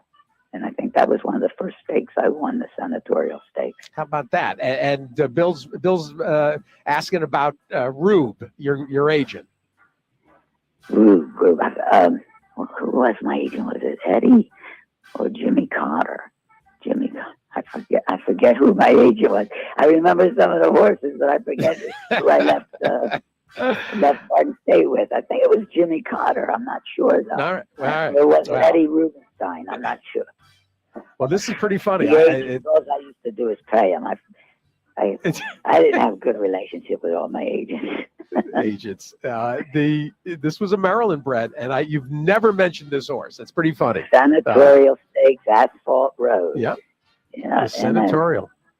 Yeah, those obscure. Like I said, that was my first stake win, and it was to the second wire at Laurel. A bend, a turn, and to the second wire. And at times there were riders that rode, and you didn't use the second wire all the time, but there was many a rider that stood up and was going to win a race and got to the first wire, stood up, and then, there's another 16th of a mile to go. And they'd get back to riding. And some world-renowned riders did this. I don't even want to mention their names. That's great. But I got to the second wire. I didn't stand up at the first wire, and I won on Asphalt Road. I don't think I won many races on him after that. I went a couple places and rode. He might have been in some stakes. And the senatorial might have been a Merlin bred stake. I'm not sure. Could be. This is. I do see that his record is very incomplete on Equibase, but he did run in the Shaladin the next spring, April of '72 at Pimlico. He was second. Yeah, I forget. I rode him quite a few times. I can't remember.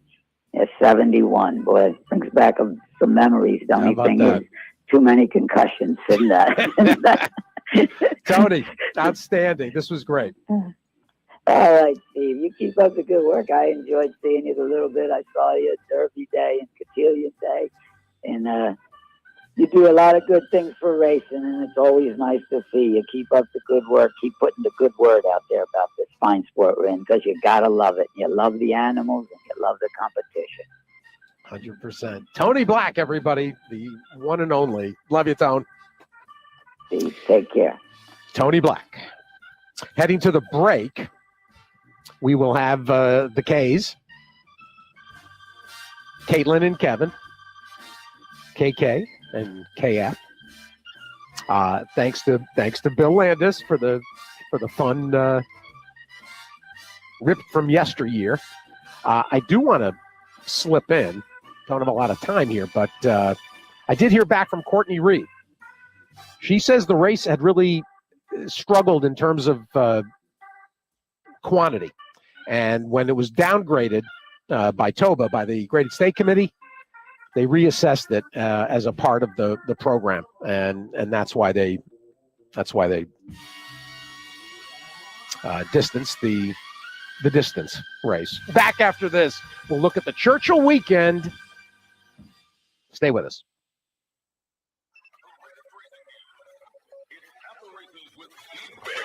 On Sirius XM Radio. More winning is ready for you in September at Remington Park. Racing begins at 6:30 p.m. Wednesday through Saturday. Make your plans now for Oklahoma Derby Day, Sunday, September 29th, features the Oklahoma Derby, the Hat and Tie Style Contest for big cash prizes, and the Derby Day Wine Tasting Festival. Oklahoma Derby Day begins at 3 p.m. on September 29th. Visit RemingtonPark.com for group rates, suite rentals, and more. Get more winning excitement in the Remington Park Casino, where the jackpot action never ends. Parking and admission are free at Remington Park. Racing 2-year-olds in California, Kentucky. Please consider Bleeder Shield, the leading all-natural paste used to greatly reduce or eliminate EIPH. The list of trainers who trust Bleeder Shield is endless. Shouldn't you join the team? To learn more, contact Joseph Volante at 215-501-6880.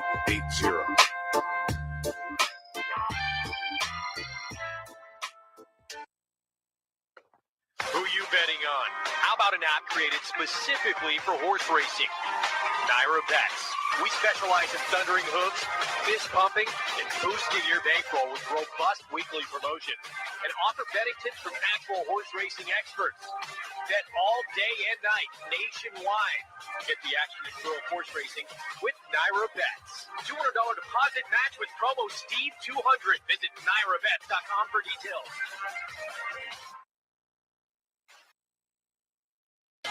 Want to know a secret? The Massachusetts breeding program pays huge bonuses for finishing first, second, or third at any racetrack in the country. You didn't know that, did you?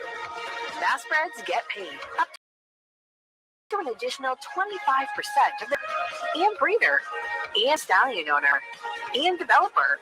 It's the best secret in racing. Till now.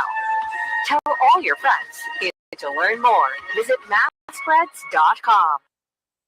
Whether you're new to the racing game or just looking to enhance your operation, Hermitage Farm and Goshen can help you. We are conveniently located between Churchill Downs and Keeneland Racecourse and near world-renowned equine hospitals. With spacious paddocks, expert staff, and qualified veterinarians, we offer full-service boarding, breeding, and sales preparation, as well as post-operative care and layup services. Visit us in person or online at hermitagefarm.com. Just minutes from downtown Saratoga Springs, you'll find GMP Farm, a revolutionary state-of-the-art equine therapy and rehabilitation facility offering the most advanced equipment and knowledgeable staff to care for your equine athlete. From oxygen therapy and laser treatments to thermal imaging, dry salt room, and cryotherapy treatment, all alongside a 7/8-mile Tapeta training track. GMP Farm is revolutionizing equine care. To see a full list of services and book your horse's rejuvenation session, visit gmpfarm.net today. Fans, our live meet here at Santa Anita Park will return on Friday, September 27th. And the first ever California Crown Day at Santa Anita will be held on Saturday, September 28th. It is a day that will include the $1 million California Crown Stakes, along with 2 Grade 2 stakes worth $750,000 each.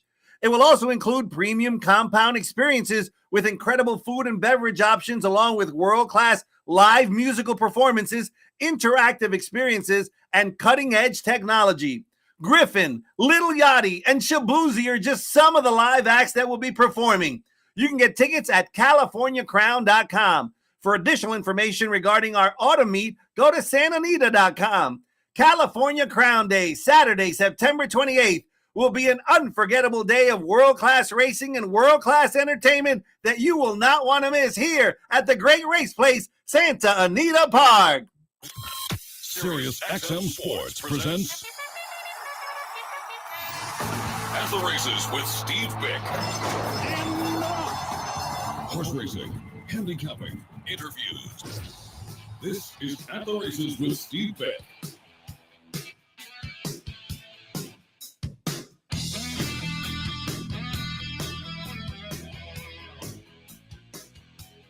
We're back and a little bit into the second half, but yeah, about 15 in. Going to be joined by Kevin and together. Together. And I'm just trying. There we go. There's the. I knew that the morning lines were out, and there it is. Beautiful. I wanted to get the Churchill action in today because between New York and California tomorrow, we'll have a full docket. And I'm sure James will also pitch in. Obviously, a lot to look at, and the ACAC and the Lucas are the two stakes, but there's plenty of other intrigue. The late action, the late pick 5 starts with a 2-year-old group, a full field, and it's a nice sequence. It's going to be. You're going to have to really pick your spots. It would appear for the weekend, Saturday in particular. There's a lot to consider. Kevin? Good morning. How you doing? I'm good. I'm all right.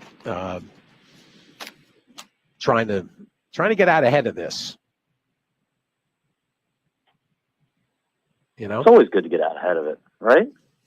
Well, it just that because I can sense that between the card at Santa Anita and New York as well. I'll be at Aqueduct.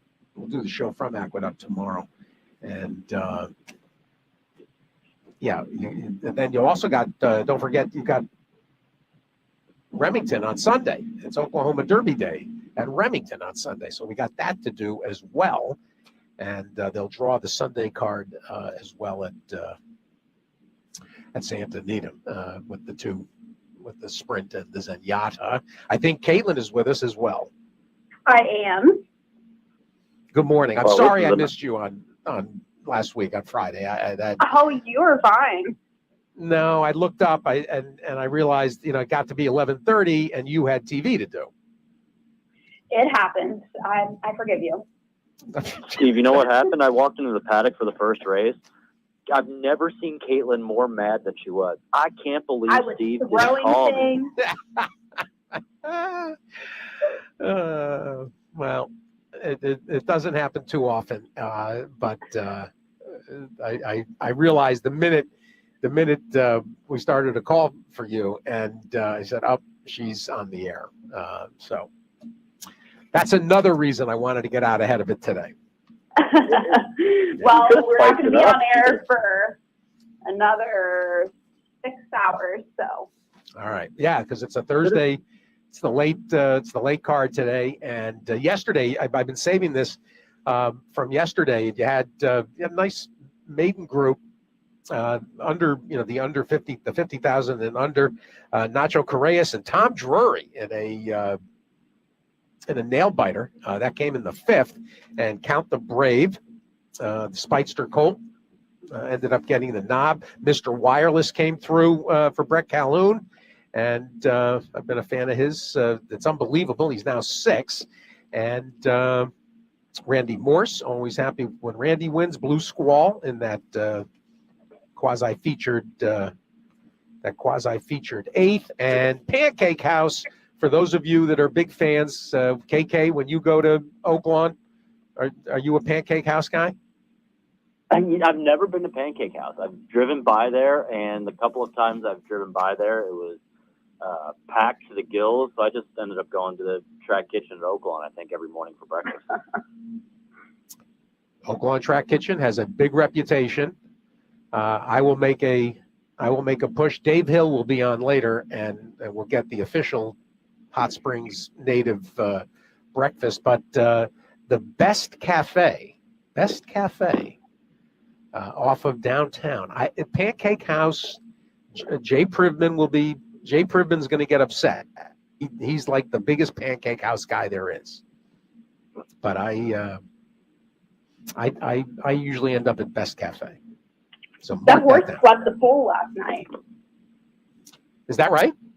Yes, the pick 6 went down to the tune of 300,000 plus.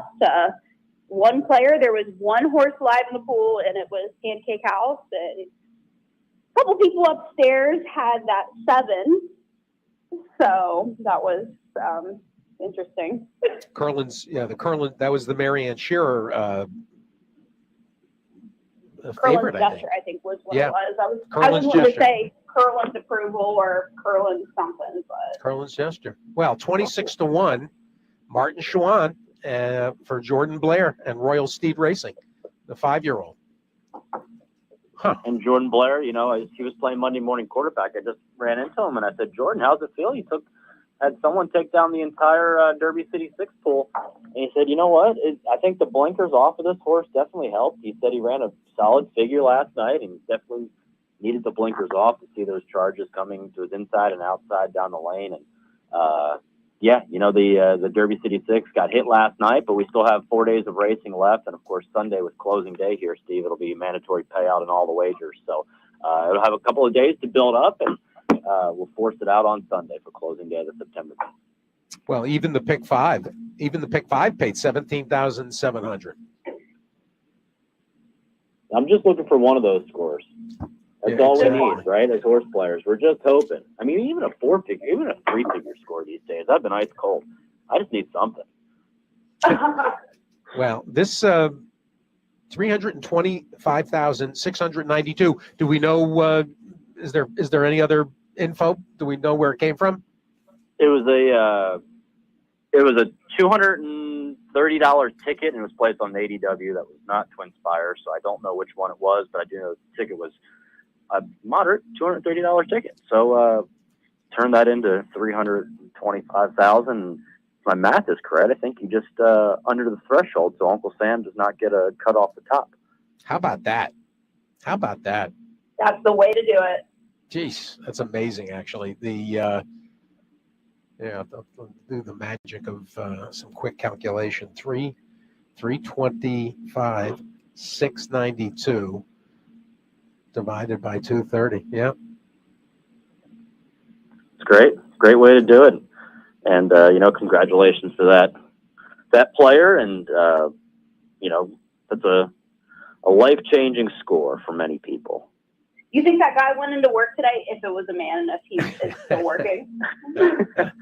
Well, yeah. I mean, instead of 200 to 141. 140. The multiple was 141 to 1. First thing I would do is I would buy Phillies playoff tickets for the first week in October. That's the first thing I would do, but I did not hit that, and I will not be buying Phillies first round playoff tickets. Well, if given the option, I wouldn't be able to buy anything for Cincinnati sports. So just regular seats for the regular season. Easy. The Bungles will right the ship. Not to worry. They're running out of time. You might be right, actually. They've dug a hole. Where'd did you grow up in Cincinnati? Near Cincinnati, yes. We've discussed this. I forget where. Chillicothe is where it is. That's right.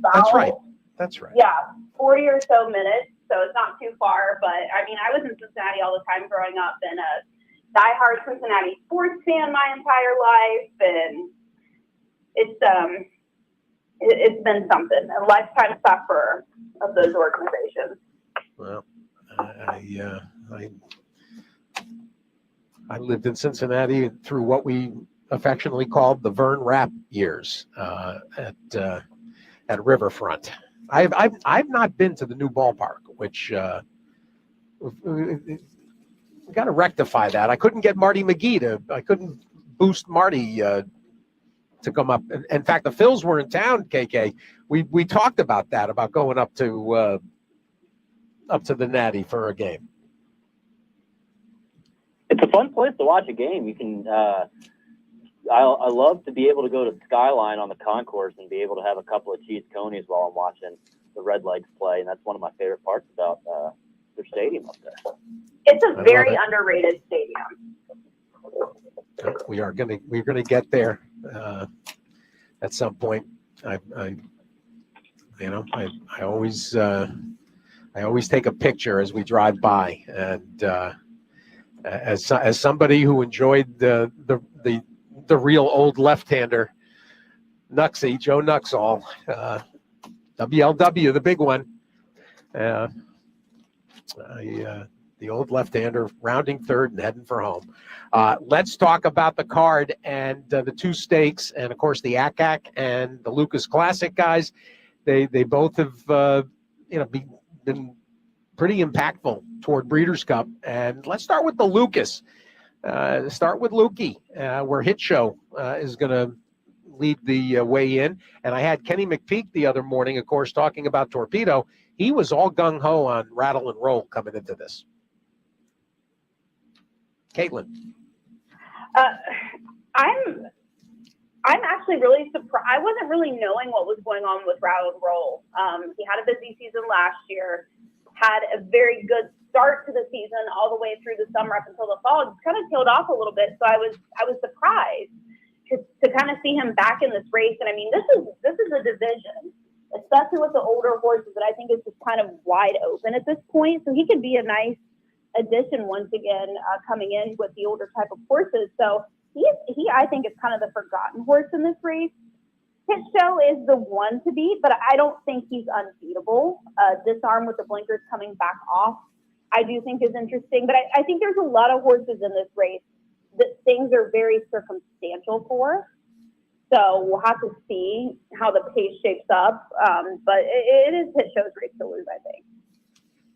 KK.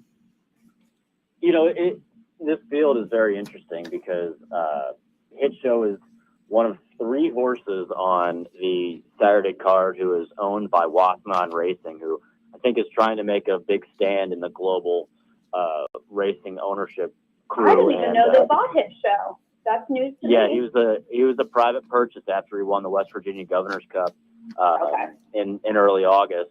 Off of Gary Mary West, along with Philip Tumbarumba and Cagliostro, which we'll talk about here in a few minutes. And so he's very interesting. I saw him school in the paddock just a few minutes ago. He was one of those 3-year-olds training for the Derby last year that I just thought needed some more time to mature a little bit. He has the tappet on the bottom side. He's by Candy Ride, but tappet on the bottom side. I think that time off after the Oklahoma Derby last year did him well.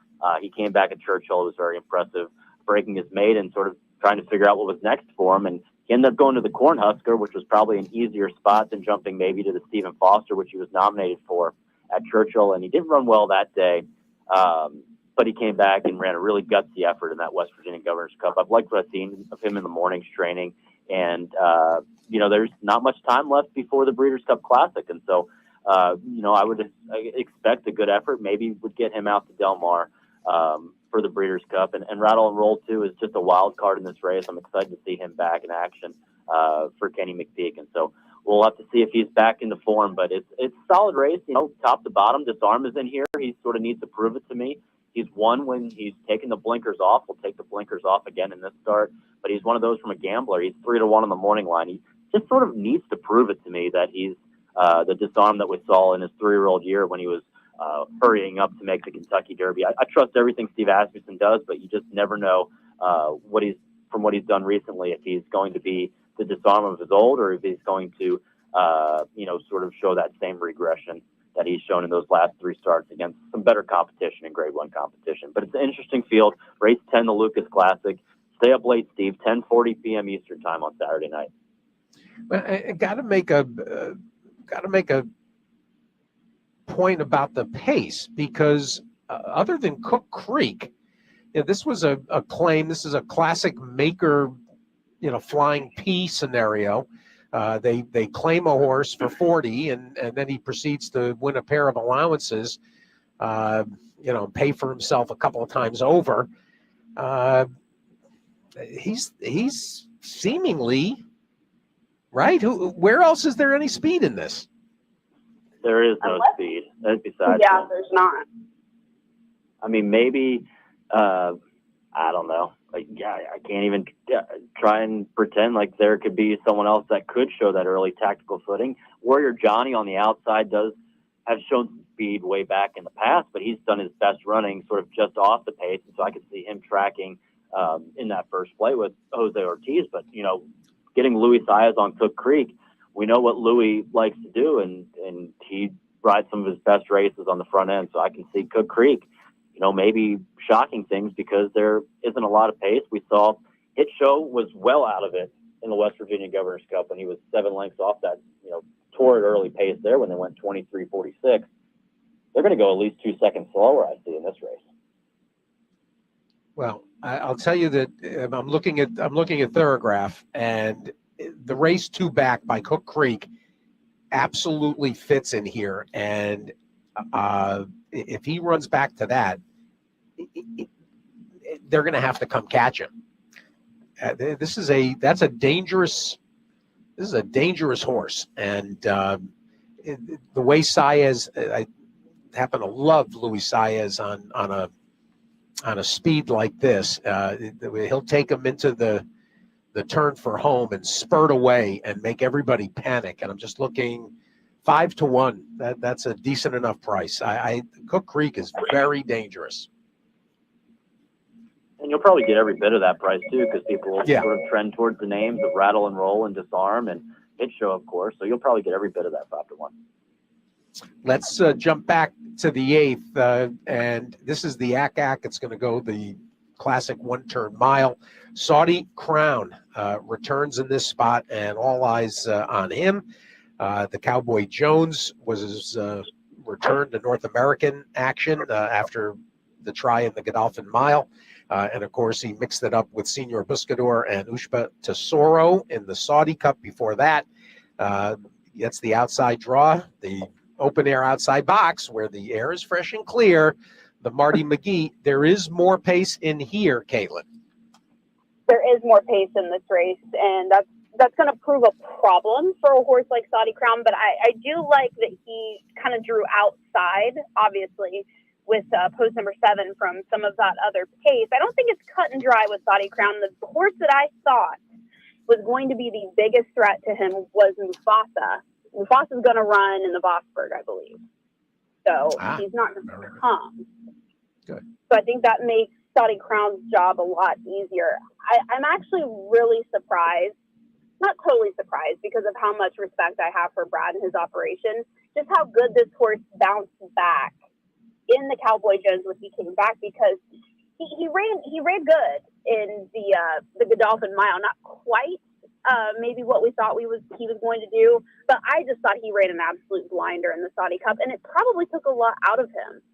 So I think he's probably going to be peaking coming into this race. But I mean, Tumbarumba and Cagliostro are going to be 2 tough customers in here, and Stage Raider, if he comes back with a Stage Raider of gold, I think also for the other 3 could be dangerous in here.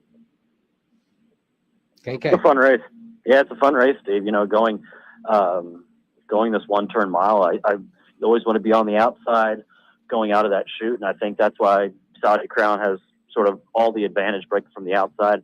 I love Tumbarumba. He's such a cool horse. I mean, he just guts it out every single time, and he has just been so unlucky in, the last several of his starts, and I'm really excited to see him in this race because I do think that he's going to go from the inside with Louis up, and that's why Floron, I think, has an advantage because he can see how fast they go to his inside. But I think Tumbarumba could be a little bit of a play in here because he just runs his race all the time. He's just been a little bit unlucky. For, a Louisiana bred that's been here in Kentucky for Brian Lynch, I mean, he just shows all of his guts and all of his heart every single time, and the price will be right. But it's a really fun race. I would have loved to see Mufasa in here for Nacho Correas, but he's already unloaded up in New York, and he's going to run up there, which is a bummer because I thought he would have added a lot of intrigue to this race. But so be it, and we'll take Tumbarumba and see if we can get somewhat of that morning line price on him.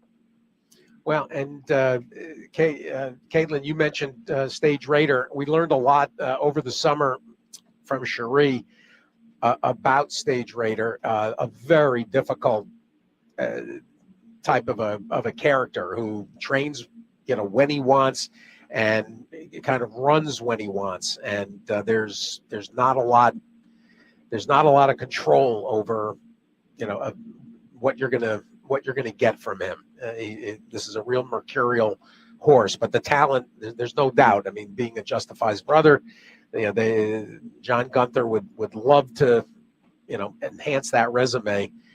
He almost won this last year, right? Yeah, last year he was second to Zozos in this. He's what we call an enigma horse. He just shows up when he wants, does what he wants.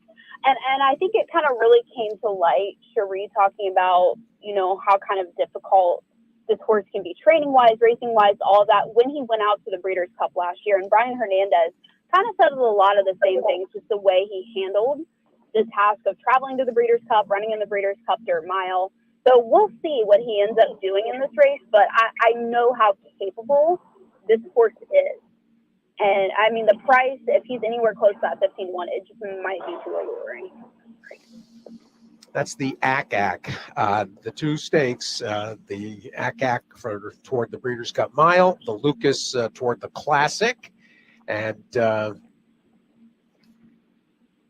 I wish there was a little bit more pace in here so that Pessin and Happy American could put in a run. We're always rooting for Neil. A couple of spots we should touch on too. There's two maidens on the card.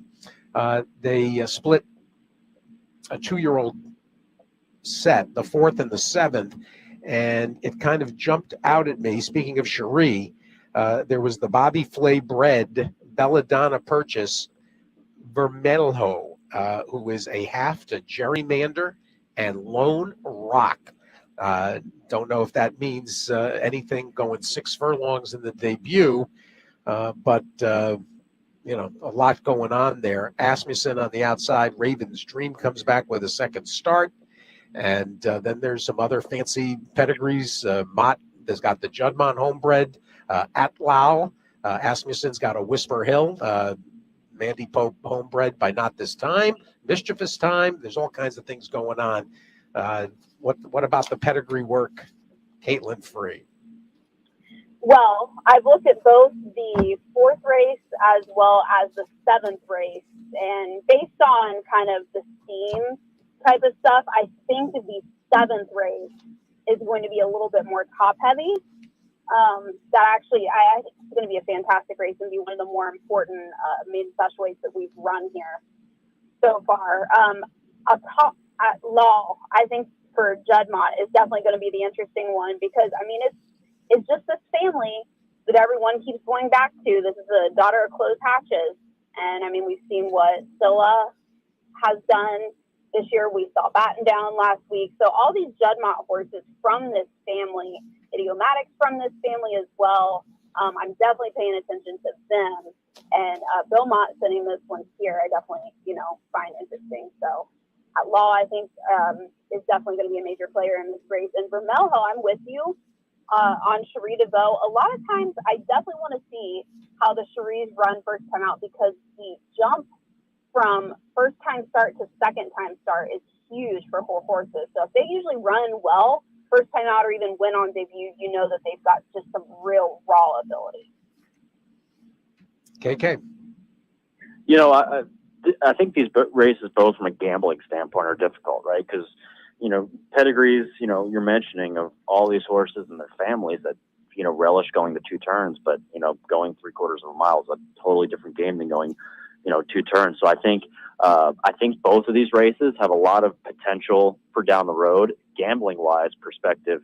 I'm sort of spreading in each of these races because I can see, some of these horses running okay, and then them either coming back, for a 2-turn maiden special weight here to open up the fall meet on the last Sunday in October, or even make the Keeneland meet and run there. So, from just gambling wise, I'm spreading in each of these races because I think it's very difficult, for some of these horses to maybe win this sharp of a distance first out when they want to go 2 turns down the road.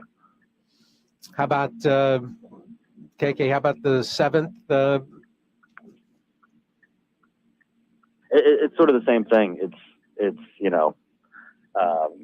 the way I'm playing these cards, the late sequence on Saturday, is keying in on Tumbarumba in the 8th race, which 11 races on the Saturday card, so you can do the math for your pick 6, pick 5, pick 4s, and I'm just keying him as my lone A, and then trying to single around it. The Lucas Classic, I'm using Cook Creek. I'm going to use Hit Show.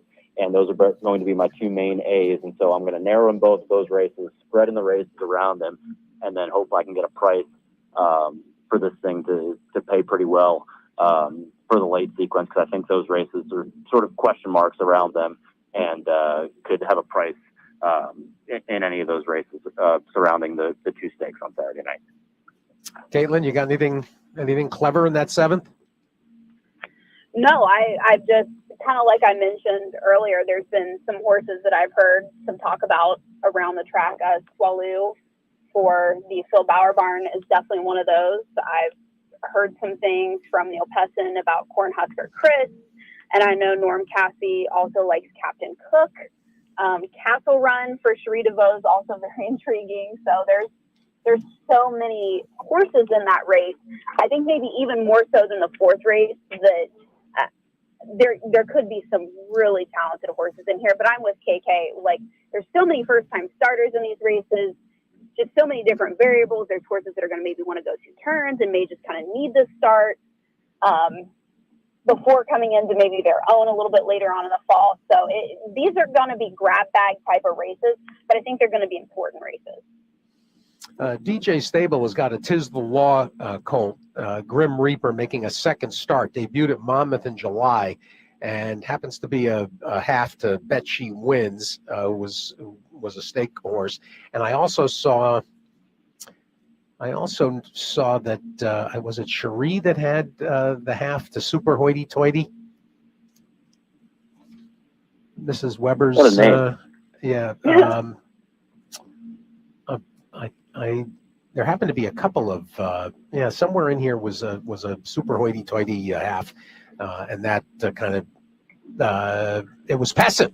It's the Pessin. Cornhusker Chris is a half. The Uncle Mo multiples 4-time stake winner, Super Hoity Toity, albeit going longer on the turf, but nice horse.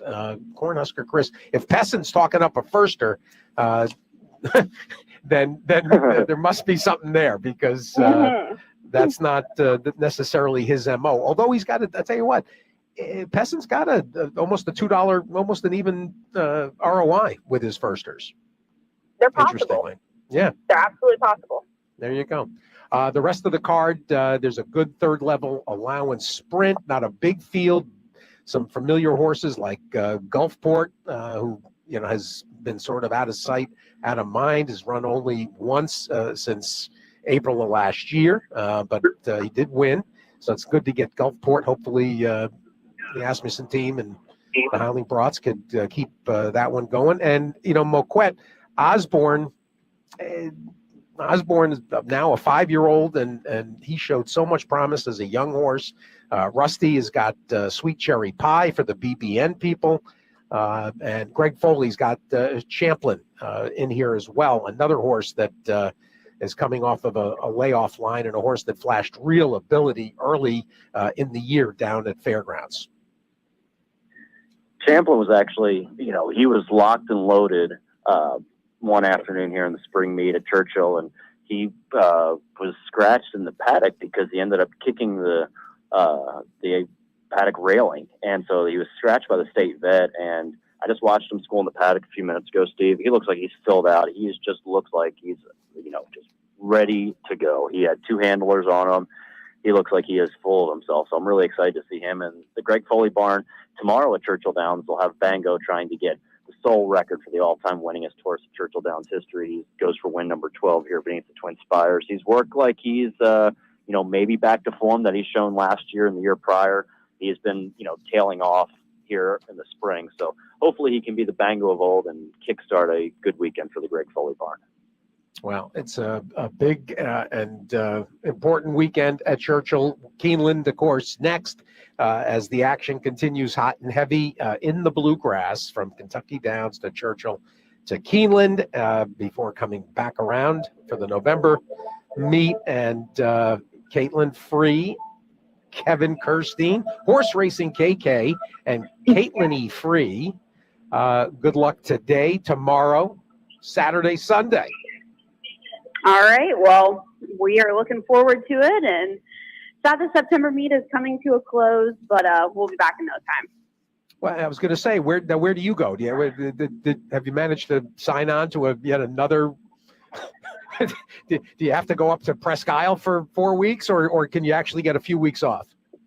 No, I think I get a little bit of time off, and going to still be doing a lot of the expert picks for Twin Spires when it comes to Churchill and Keeneland and all of those things. But I'm going to be doing a lot of it just from home. Probably go back to my parents' house and hang out with the kiddies. I love it. I love it. And KK, you never stop working. Hey, come on, the action never stops here beneath the historic Twin Spires, and I got one for you on Sunday. Remember, it's Force Out Day, Steve, on Sunday. Banking silver in the finale on Sunday, race number 10. That'll get you some shipping money if you're going down the road to the 859, or if you're going to Chillicothe, Ohio, and Atomic Speedway like Caitlin Free will be going. Banking silver could be the next big thing from the Dallas Stewart barn, co-owned by Bellarmine basketball coach Scotty Davenport. I love it. All right, we'll get Scotty on if he wins. I love it. Kevin, Kirstein, everybody, Caitlin Free. Guys, thanks so much. Thanks, Steve. Always happy to be on here with you, Steve. There it is. The weekend at Churchill, and how about that $300,000 hit last night in the Derby City. We got to go to Dave. Dave Hill is going to join us, and we'll get week 4. And I don't know when you joined us this morning, but if you heard us from the Open, I talked about that piece about sports gambling in the Atlantic, and after the show, I'll figure out a way to we'll see if we can't get a free access. I didn't have time to do it as we were getting going, but I sent it to Dave, and I'm very anxious to hear from him what his thoughts were, especially because he spent so much time this year writing this piece for Rolling Stone, and he more or less has got his finger on the pulse of the gaming landscape. So he and I have not discussed it, but I'm going to guess that he's got some thoughts. As we wait for Dave, congratulations a second time from yesterday, Dick Powell. First, Dick gives you the Happy Valley score for 280, and he also gave out on a $6 play on that 2x3x1. He gave out the early pick 3 at Presque Isle. Just paid a modest amount. It paid basically $25, but it was a $6 ticket.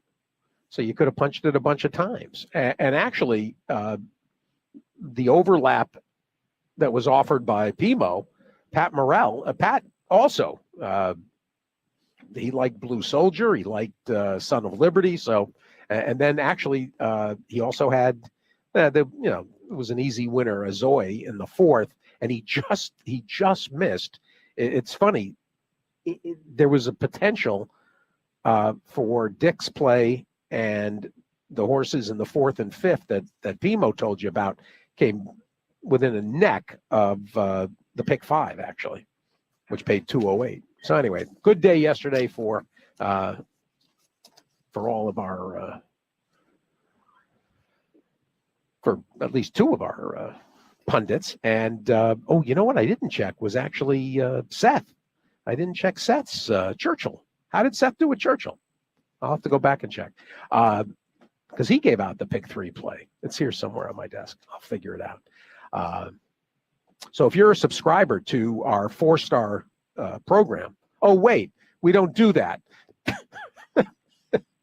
There's never any cost associated with the opinions, and pretty decent track record.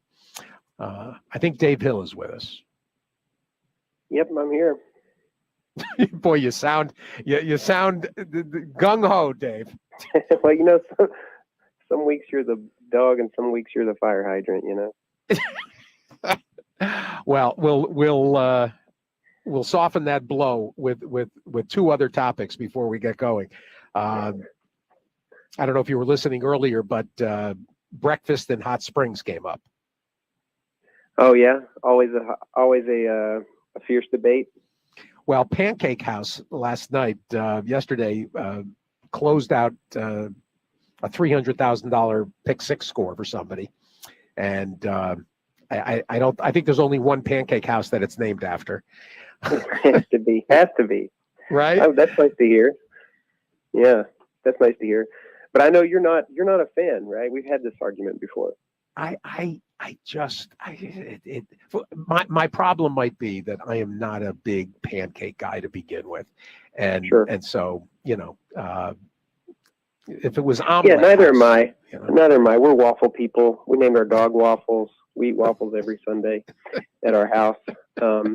So I'm not a pancake person either, but I do like that place. I mean, it's been there forever, and it's the Comptons of Hot Springs, I feel like. And I love that. So you know what I get when I go there? I'll get a cup of coffee and I'll get the cinnamon coffee cake. Yeah, and the savory stuff's not bad. They do a good poached egg. They do good ham steak. It's a real country type breakfast there. Pancakes notwithstanding. Well, then I put in the vote for Best Cafe.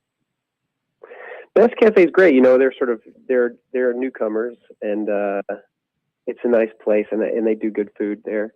There's also a place farther out Fountain Lake called Two Pines that I like a lot. They make good biscuits out there. Two Pines. Yeah, it's just a little family-owned cafe. It's a little bit out of town, but it's a good breakfast. Check it out if you're in Hot Springs. Two Pines. All right, I'm adding. Lake Hamilton address? Fountain Lake, out towards Fountain Lake. Fountain Lake? Yeah, you got to go the other direction. Kind of like you're going towards the village. Okay, it's all right. Still even open, I don't get home often enough anymore to even know what's still open and what's not. And unfortunately, post-COVID, places have been closing down. Yeah. So I could be giving out some bad picks here. I'm gonna. All right, I will work on that. But I knew that this would trigger a response. And then the other topic that I didn't get a chance to discuss it yesterday, Dave, but I sent you that piece from the Atlantic. That was really you, my editor, everybody's been. Oh, really? Really? Okay. All right. Because I have this piece coming out in December issue, in Rolling Stone, and I've been reporting it all year. So it's interesting to see this stuff coming out now. The thing in the Atlantic was it's really an op-ed by a guy from the Manhattan Institute, which is this policy think tank. And, the studies that the piece talks about, and for folks who don't know what we're talking about, the Atlantic ran an article called, I think it was called, sports betting was a huge mistake or something like that. Yes, so, legalizing sports gambling was a huge mistake. Right, it was a huge mistake. And there's a couple studies that he talks about in a study that's been reported on already that I think is a little bit goofy, that says that that people that are betting on sports are putting less money into the stock market. And, this is one of those things that I think you see a lot of in social sciences where you really have to wonder if it's what's causation and what's correlation, because, something like gambling is always going to be more attractive among people with less money who probably weren't putting money in the stock market to begin with. You know what I mean? So how much of that is really causation? And I don't know. I frankly feel like telling people they should be gambling on stocks instead of gambling on sports is absurd. But the other two studies that they talk about, I think, have some real import. And he talks about problem gambling being on the rise. It definitely is, and it's definitely on the rise among young men in America. And I can't imagine that you could argue that sports betting's spread is not related to that. So I think those two other studies are pretty valuable. The third study was about domestic violence, and I'm not sure. That's another one of these correlation causation type questions that I have. But, we see these same types of studies about domestic violence with regard to the Super Bowl and other sporting events. So, but there's a lot of social science around the relationships there between men in sports and domestic violence. But I do think that it's an undeniable. I know that it's a fact that problem gambling is up anywhere from, it could be up as much as 30% post PASPA in the United States, particularly among young men. So it's an issue, and it's one that I write about in my piece, and it's one that I think the industry bears a lot of responsibility for, because I think that the industry is a little bit predatory. I think it looks to, promote bets and products that are very unbeatable, and they kick out people that win, and they push sucker products on people that will grind people up. But I also think that they really depend on what they call VIP players to stay in business, and they tell themselves those VIPs are all just rich guys that can afford to lose millions of dollars. But the truth is there's got to be a lot of problem gamblers in that pool too. And we're talking 90% of the profits in the regulated sports books come from about 5% of the players. I thought it was interesting. There was no other. There was not much reference to anything, any other gambling, including the only pre-existing legalized gambling, which is our industry in terms of horse racing. There were also two other points I think that were stressed, which was most notably that the tax revenue, the anticipated tax revenue, has not met expectations. Not even close anywhere except New York.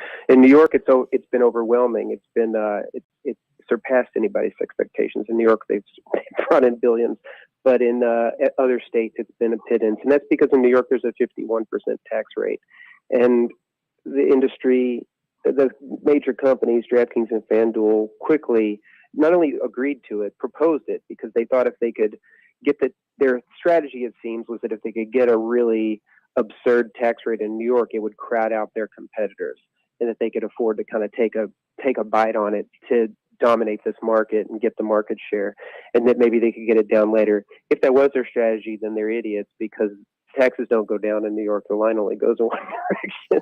And so if that was their plan, now they're out here begging hat in hand now, asking New York to roll it back. It ain't going to happen. But it's also caused problems for them around the country, where they go into new states, and new states say, we'd love it. We'd love to get what they got in New York. And they say, oh, that deal's not available to you. We're not doing that. So it's been really ridiculous. And it's true that in a lot of states, the revenues have not been there, because this is a tight margin business. Sports betting is a lot different than slot machines. In slot machines, you have a guaranteed profit. You basically program it that it's going to return 95% of every dollar gets put into it gets returned in jackpots. In horse racing, you have the takeout, and the rest gets returned to people. In sports betting, you got to bet. If you run a sports book, you're a bookmaker, you gamble against your customers. There's just no other way around it. And these companies don't like that. They don't want to gamble. They don't want these tight margins. They don't want to book.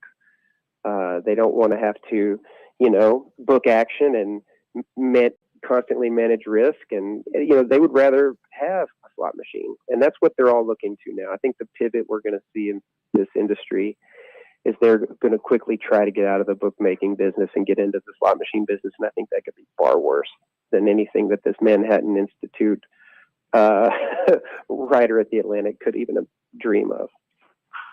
Wow. And you actually, when we were together, for those that didn't see Dave with Seth Merrow and the on Loose on the Lead this summer, we actually got into this, and you were, at that point, you were still on that portion of the fact finding that included a lot of symposium and gaming industry get-togethers, and that was a bit of a revelation that that these gaming companies want to get into online casino operations, and this just has, I mean, it just has kind of an ominous feel to it, Dave. I mean, that it does. You want, right? It does, and on so many levels too, right? Because the other thing that feels ominous is that you talk to the guys who are sort of some of the legends. I mean, look, there's been betting on sports as long as there's been sports, right? I think we've talked about this before, but I mean, like the NFL was started by gamblers. The baseball's popularity grew because of horse racing being shut down. I mean, these things have always been intertwined, and there's always been betting on sports, even when it was illegal and with barroom booking and stuff like that. What's happened is that because it's now exploded and it's being regulated, and we have these publicly traded companies moving into this industry, they aren't booking the way that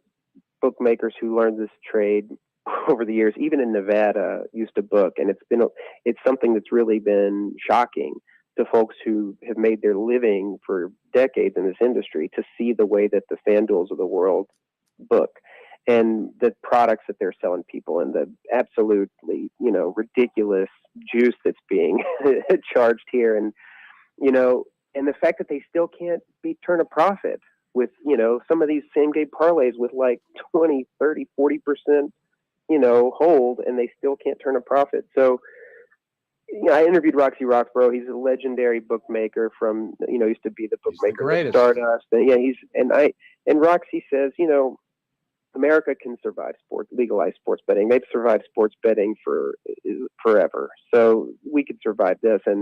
But he's like, I'm not sure we can survive mobile casinos. If everybody has slot machines in their pocket, I'm not sure that that's something America can survive. And we've got warning signs in Europe and in Australia where this has happened before, where they're telling us, don't do this. But this is what these companies want to do, and this is where they think they're going to make their profit. And they're telling these state legislators, hey, you didn't get as much as we thought we'd get from sports, but if you let us put these slot machines on their phones, we can pay for your roads, your teachers' salaries, your state troopers. We can pay for it all.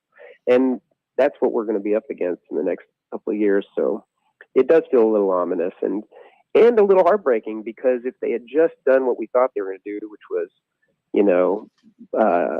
if they just let people who wanted to book sports come in and book sports, and make their, 4%, everybody'd been fine. Everybody'd been happy. But instead we had to get these multi-billion-dollar, hedge funds come in and get these publicly traded companies who,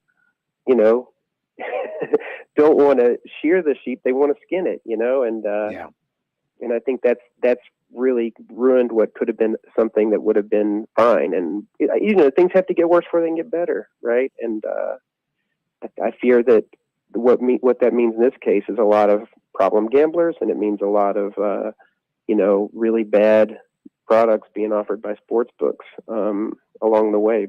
And it might mean some states decide they want to put the toothpaste back in the tube, and maybe go back on regulation. I'm not sure that'll happen anywhere, but it might happen. It might happen in some places. Well, and you then wonder, and one of the reasons I wanted you to riff on this is because you then wonder if we're the baby that gets thrown out with the bathwater. Even though we had a cutout, from the origin, from the earliest days of interstate, the Interstate Horse Racing Act, and the fact that we were a pre-existing wagering-based enterprise, but if they dial back, I mean, is that a reasonable concern? I don't know. I don't think so, because I feel like horse racing's been around so long that it'd be, and I don't know that people associate these two things, right? I mean, if the issue that I think what I've seen anecdotally from state legislators that I've talked to from around the country, the thing that they're hearing from their constituents is that they're concerned about problem gambling, and they're concerned about the number of advertisements that they have to see and hear, and just how overwhelming that's been. So, it's funny that the industry could have probably just dialed it down a bit with their marketing, and they probably wouldn't be dealing with as much of a backlash as they are. But I don't know that horse racing gets sort of linked into all of that stuff. I know that in some states, there's been money that's flowed into, the horsemen's coffers because of whatever, like legislation that required sports books to sort of partner up with a track or, some other sort of licensee in order to operate. And I know that's been something that's helped, horsemen in places maybe like New Jersey, but even those types of fees probably pale in comparison to the amount of handle that these companies have been generated now in places like New Jersey and New York. So who knows? I mean, what I'd be very curious, and I didn't do any reporting on this for my piece, but I'd really like to know more about is how much have tracks seen, or have they seen any increase at all in handle as sort of a residual, to the growth of sports betting in America? Has any of this spilled over, and is it measurable at all? Well, we discussed that as well. Remind everybody, the piece is due in December? Yeah, it'll be in the December issue, and maybe it'll probably be online earlier than that. All right. Well, we will, when the time comes, we will delve in. All right.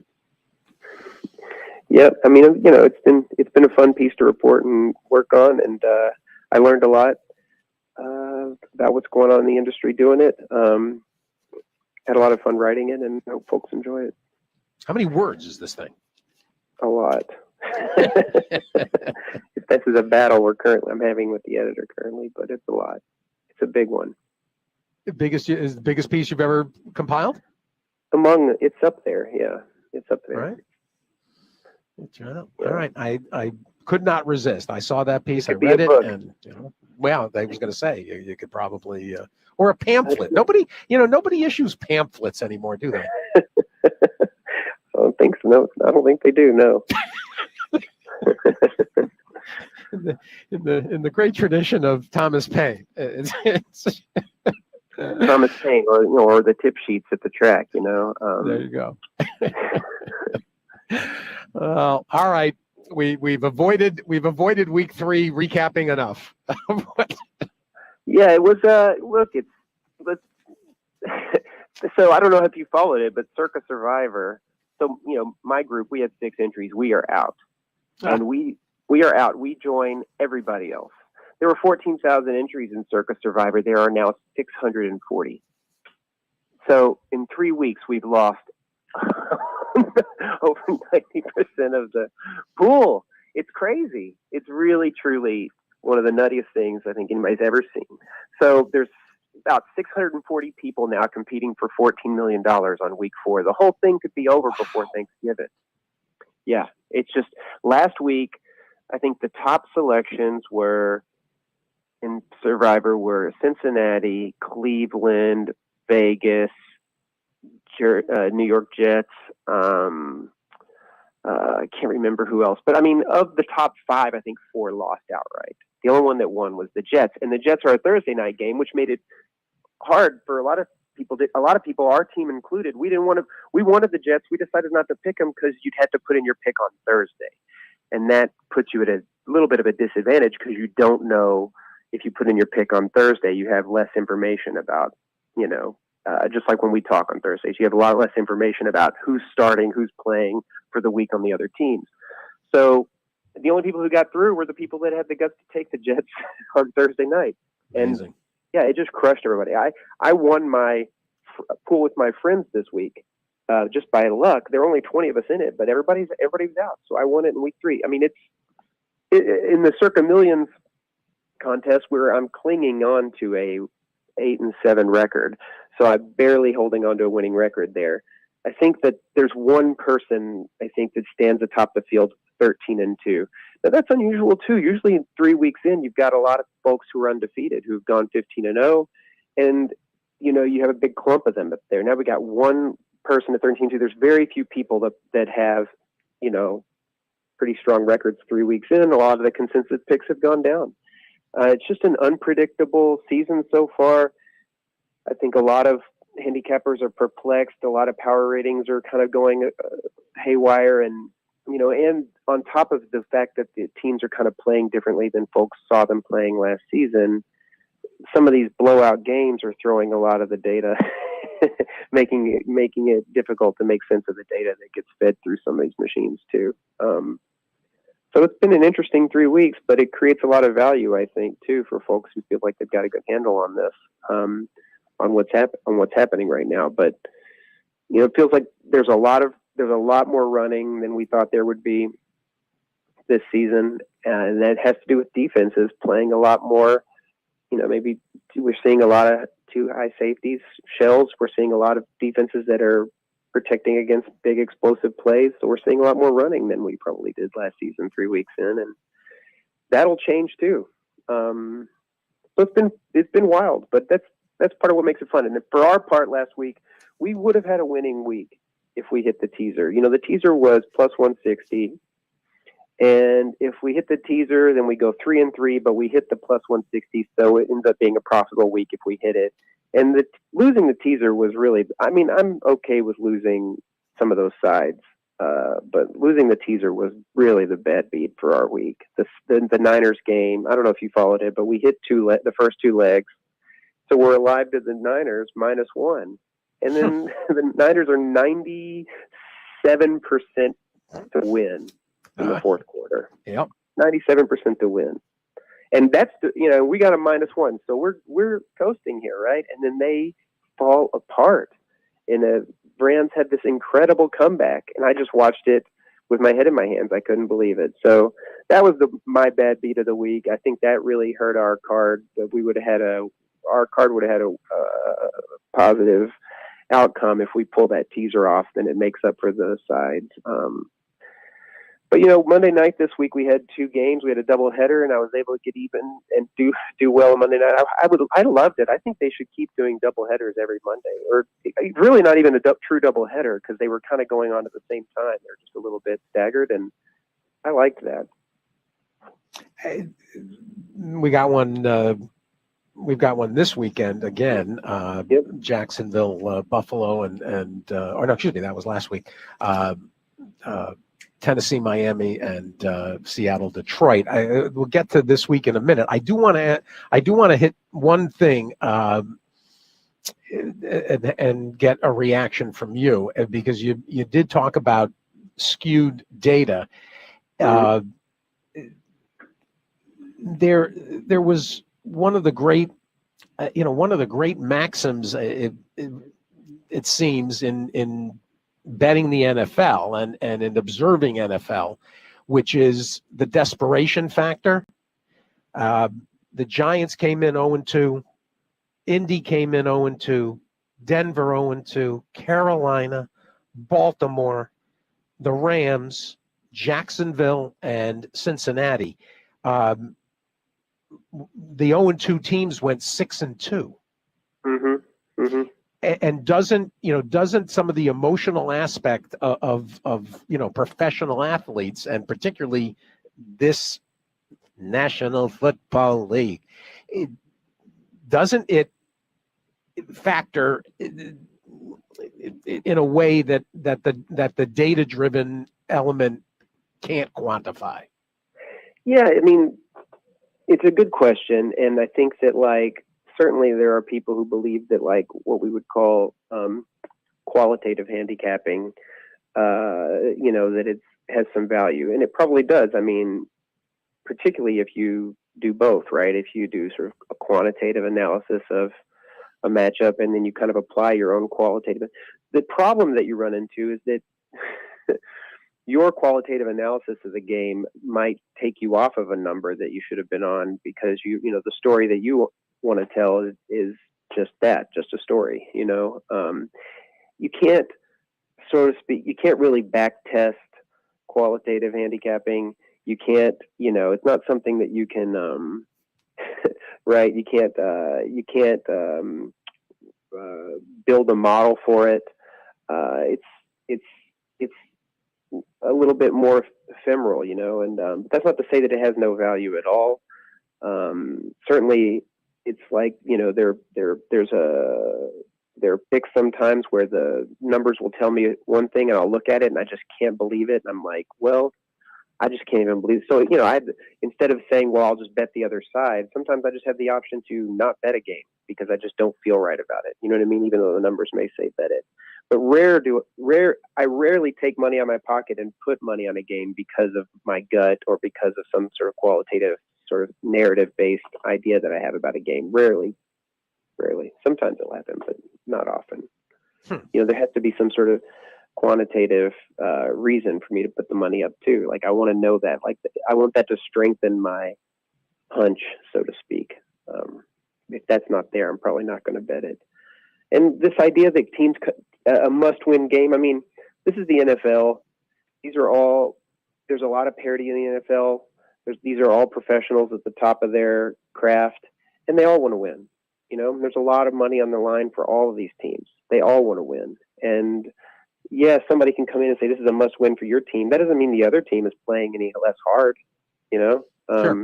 It doesn't mean that, tonight the Cowboys have to win, right? That's what everybody's saying. Like, this is a must win for the Cowboys. Sure. But that doesn't mean that the Giants don't see it as the Giants aren't walking there saying like, yeah, we can afford to lose this one. They want to win it too. I mean, every game is a must win for every team is how I feel about it. And every matchup is a matchup between, the best football players in the world. I don't know. I don't always think that there's now when you get, we talked about this last season, when you get late in the season, there become these weird reverse incentives for teams to tank, for players to, maybe sit when they should be playing, that kind of stuff happens for sure. But right now I think everybody's trying to win and it's early in the season, right? I mean, it's early in the season and we some of these teams who we wrote off pretty early on, in their mind, they think they're going to shock the world, right? And I hope that the Panthers are one of them because I've got some futures on them.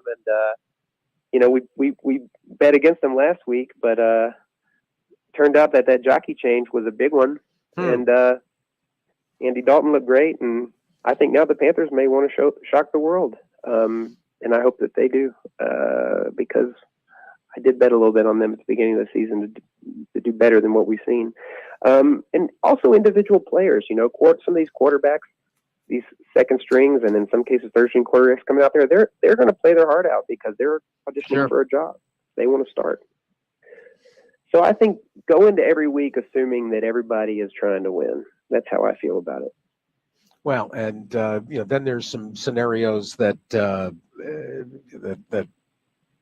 produce maybe some momentum. Certainly, Washington, you would think, off of that performance, they come away. I think people, reevaluating what they are, right? Off of That's a good example. I mean, Washington.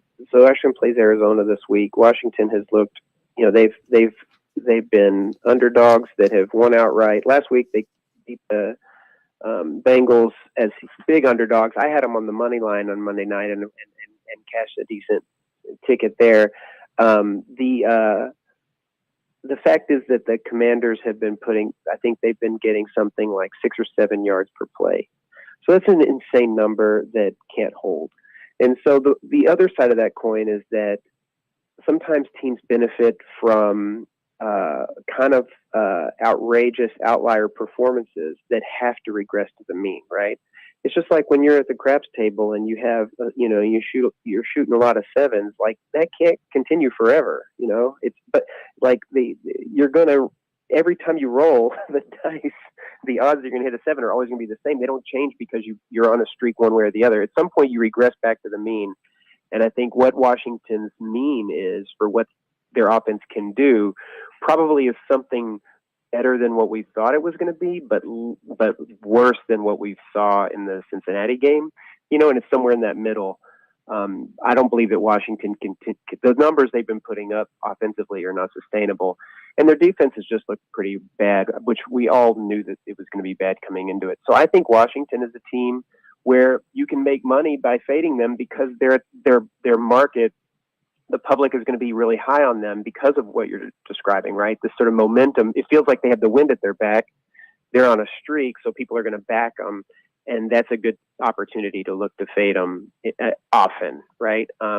If the numbers don't bear it out. And look, they're 3.5 point underdogs this week to the Cardinals in Arizona. And I think that Arizona should win that game by at least 4 points. It's not enough for me to make a play on it, but it's, I think that the number's probably right. The Commanders should be underdogs to the Cardinals, a team that also has a pretty terrible defense. The Commanders beat the Bengals. If the Bengals were playing the Cardinals this week, the Bengals would be favored, right? So the Bengals are still in market and in power ratings much better than the Commanders, even though they lost to them last week. Well, and they're on the road, and there's the intersection of our last two pieces of conversation point. Cincinnati's at Carolina, and there's Washington getting 3.5, and here's the Bengals giving 4.5. Go ahead, Dave, dive in, and let's go through it. Sure. I mean, I didn't make a ton of plays this week. I made 3, and the numbers have moved, unfortunately. And I guess it makes me, this is why I bet them early, because I felt like the numbers look good and the market's agreeing with me. But I bet the Rams +3. The Rams today, let's see where they're at now. This morning, where are we sitting at? The Rams are, I can't find them on my screen. I think that they're still around 3 if they haven't gone to 2.5. There's going to be a battle over this number. I think that there's going to be a fight between the 3 and the 2.5, probably up until kickoff. Yeah, here it is. It's at 3. We're at 3 in the market, so that's a number you can still get. I like the Rams against the Bears here in this spot, getting points. And there's been a lot of market movement on the money's been pretty solid on the Rams at this number, so I like that 3. I got it at +109. I think right now the best number I see is -106. So it's a pretty fair 3 if you can get it. I wouldn't want to lay too much juice with it. I also bet the Jags +7. And this is an interesting game. The Jags just look terrible. I mean, they just got tore up from the floor up in that game. And they came out of it saying, oh, we're a terrible football team. I mean, they didn't feel so hot about their performance either. They're getting 7. And or maybe they're not getting 7 now. They might be. This is a game where I think it's been lit up all morning, where there's been a lot of Jags money. Yeah, they're at 6 at Circa. They're at 5.5 now at Pinnacle. Wow. You can find a juice 6.5 at some of the regulated books like DraftKings. But if you just want to look offshore this morning, the Jags money's been heavy, and they've moved that number to 5.5. So I'd get a 6.5 now while you can get it, if you agree with me on the Jags side here. The Texans, in everybody's power ratings, the Texans are much better than the Jags, but are they 7 points better? Or we could say 8.5, given that, or we should say, are they 7 points better than the Jags at home? I think that they're not, but then I use Massey Peabody power ratings, which weirdly enough had the Jags and the Texans pretty even, as pretty close, even given the Jags' terrible performance. The Jags have been falling, but I think Massey Peabody was pretty high on the Jags early season, and that's part of why they're falling from a higher point than other teams, maybe places probably had them. But the Jags' defense, I think, has really held their numbers up.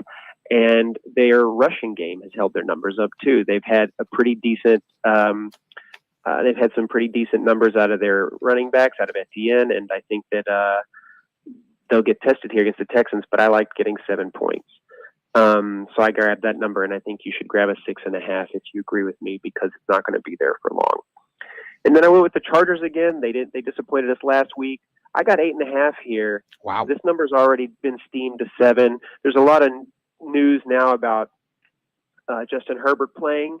We're going to find out probably today whether or not that's official, but it seems like it will be. And on just the sort of rumors leaking out about him playing, this number's been steamed to 7. So I grabbed it at 8.5. So I feel pretty good about the number that I got. Do I still like it at 7.5? Yes. Do I like it at 7? No. So I would look for 7.5 if they're out there. The other thing we may see later today, if you wait on this game, is some buyback. So once this number gets to 7, it's 7 everywhere in market, and it'll probably stay there. We may see some buyback on the Chiefs that may get you that extra half point, because it's still a play for me at 7.5. I still think I get that 2-point edge. My numbers show the Chargers losing this game by 5, a little bit more than 5. So 8.5 felt like a gift, and clearly we see the market agreed with that. So try to get that half point. Try to find that hook on the touchdown if you want to bet the Charger side with me here. I don't love it at 7. And then I also bet teaser. So there's some. I still have to come up with some millions picks. I kind of like New Orleans this week against the Falcons. I didn't love the side. 2.5. They're at 2.5 right now in market. Yep. And I didn't love that. So what I did was I decided to use them in a teaser, since that's a good Wong number for our teasers. So I found a good teaser. I've got New Orleans plus 8.5. I've got the Jets minus 1.5, and I have the Titans plus 7. And that's a pretty decent edge on that, about a 5 to 6% edge on that 3-team teaser. So we'll try again to hit one of those this week. What was the third? New Orleans plus Titans. 8.5? New Orleans 8.5, the Jets minus 1.5, which I think you can still get, and the Titans plus 7. So the Titans are plus 1 right now against the Dolphins. I mean, the Dolphins have dropped all the way down to last place in pretty much everybody's power rankings this week, and we don't even know who we're going to get at quarterback. It looks like it might be Tyler Huntley, he's a great quarterback, but they just signed him. You know, he's coming in cold to this team. Even a decent backup like Huntley, I think, has still got a long way to go. So it's a tough week for them, and their offense. And so this is a great spot for the Titans if you're getting a touchdown. I'm not playing this game, like I said, on the side at 1.5. Right. It feels really tight, but it felt like a great teaser leg to tease them up to 7. If you can get 7.5, even better. So that's the teaser I'm playing. And who else I'm going to put on my millions ticket, I'm probably going to put New Orleans on there with these 3 other teams, but those are all dogs. You know, I'm going to keep looking today. The problem with millions picks is that they don't post the lines until Thursday afternoon. So I actually don't know yet what the lines are. So I'm just sort of feeling my way in the dark. They'll be somewhere close to what the circle line is now. So maybe once I make those, I'll share those with you. You can put them on Twitter, but that's where I feel like I'm going with it. Excellent. All right. As always, spectacular and provocative. Any of the national games Sunday night? Buffalo, Baltimore, 2.5 spread tonight. Dallas 5.5. It looks like, giving to the Giants at home. Yeah, I lean Dallas. I lean Dallas in the game at this number. It was 6 at one point. I think it might have been 6.5. At 6.5, I kind of was looking Giants. But you know, it was the number. But as the money comes in and the money's been coming in on the Giants, and the number's sort of shrinking. You know, I start to lean Dallas once we get to. You know, I think that the Giants lose this game by something like 4.5 points. So it's starting to look like it might be heading in that direction, getting back to a 4.5 or a 4. So I think the market's got it is getting close to being right here. But I was looking, and if the number gets back out here and the Cowboys take money with 6 points, 6.5. I'm excited about the Ravens-Bills game. It's going to be a really good one. I don't have a bet on the game, but I do think that the Ravens win at home. And I wouldn't want to give up too many points to the Bills. But, I'm still high on the Ravens again this season. It's been frustrating start here, honestly, but this will be a big test for them. It'll be a game to watch. But and I'm sure I will bet on it, but I don't have a bet now. I don't have a big position on it. But I cannot imagine that Sunday night watching the game and not betting on it. So I'll probably have something on the Ravens. And therein lies the problem. Yep. Dave, outstanding. Thank you. Yeah, of course. Good luck, everybody, and talk to you next week. Dave Hill, 77, everybody. And don't forget, unabated, use Hill as the code. Get a 7-day trial at Unabated Sports. Thanks to Dave, thanks to KK and Caitlin, and earlier Tony Black and Tom Law as well. I'll finish up this pick six sequence at Belmont at Aqueduct. A couple of interesting scratches. Moose Mandy out of the fifth. Otherwise, it's pretty clean. Take the 4 and the 8 out of the 7th, but I don't think that's going to affect anybody's ticket. So I'll finish up and I'll get it posted, and I will talk to you from the Big A tomorrow morning. Good luck if you're playing, everybody. Replay 6 to 9 here on SiriusXM Archive Podcast after some post-production work, and I'll talk to you from South Ozone Park in the morning.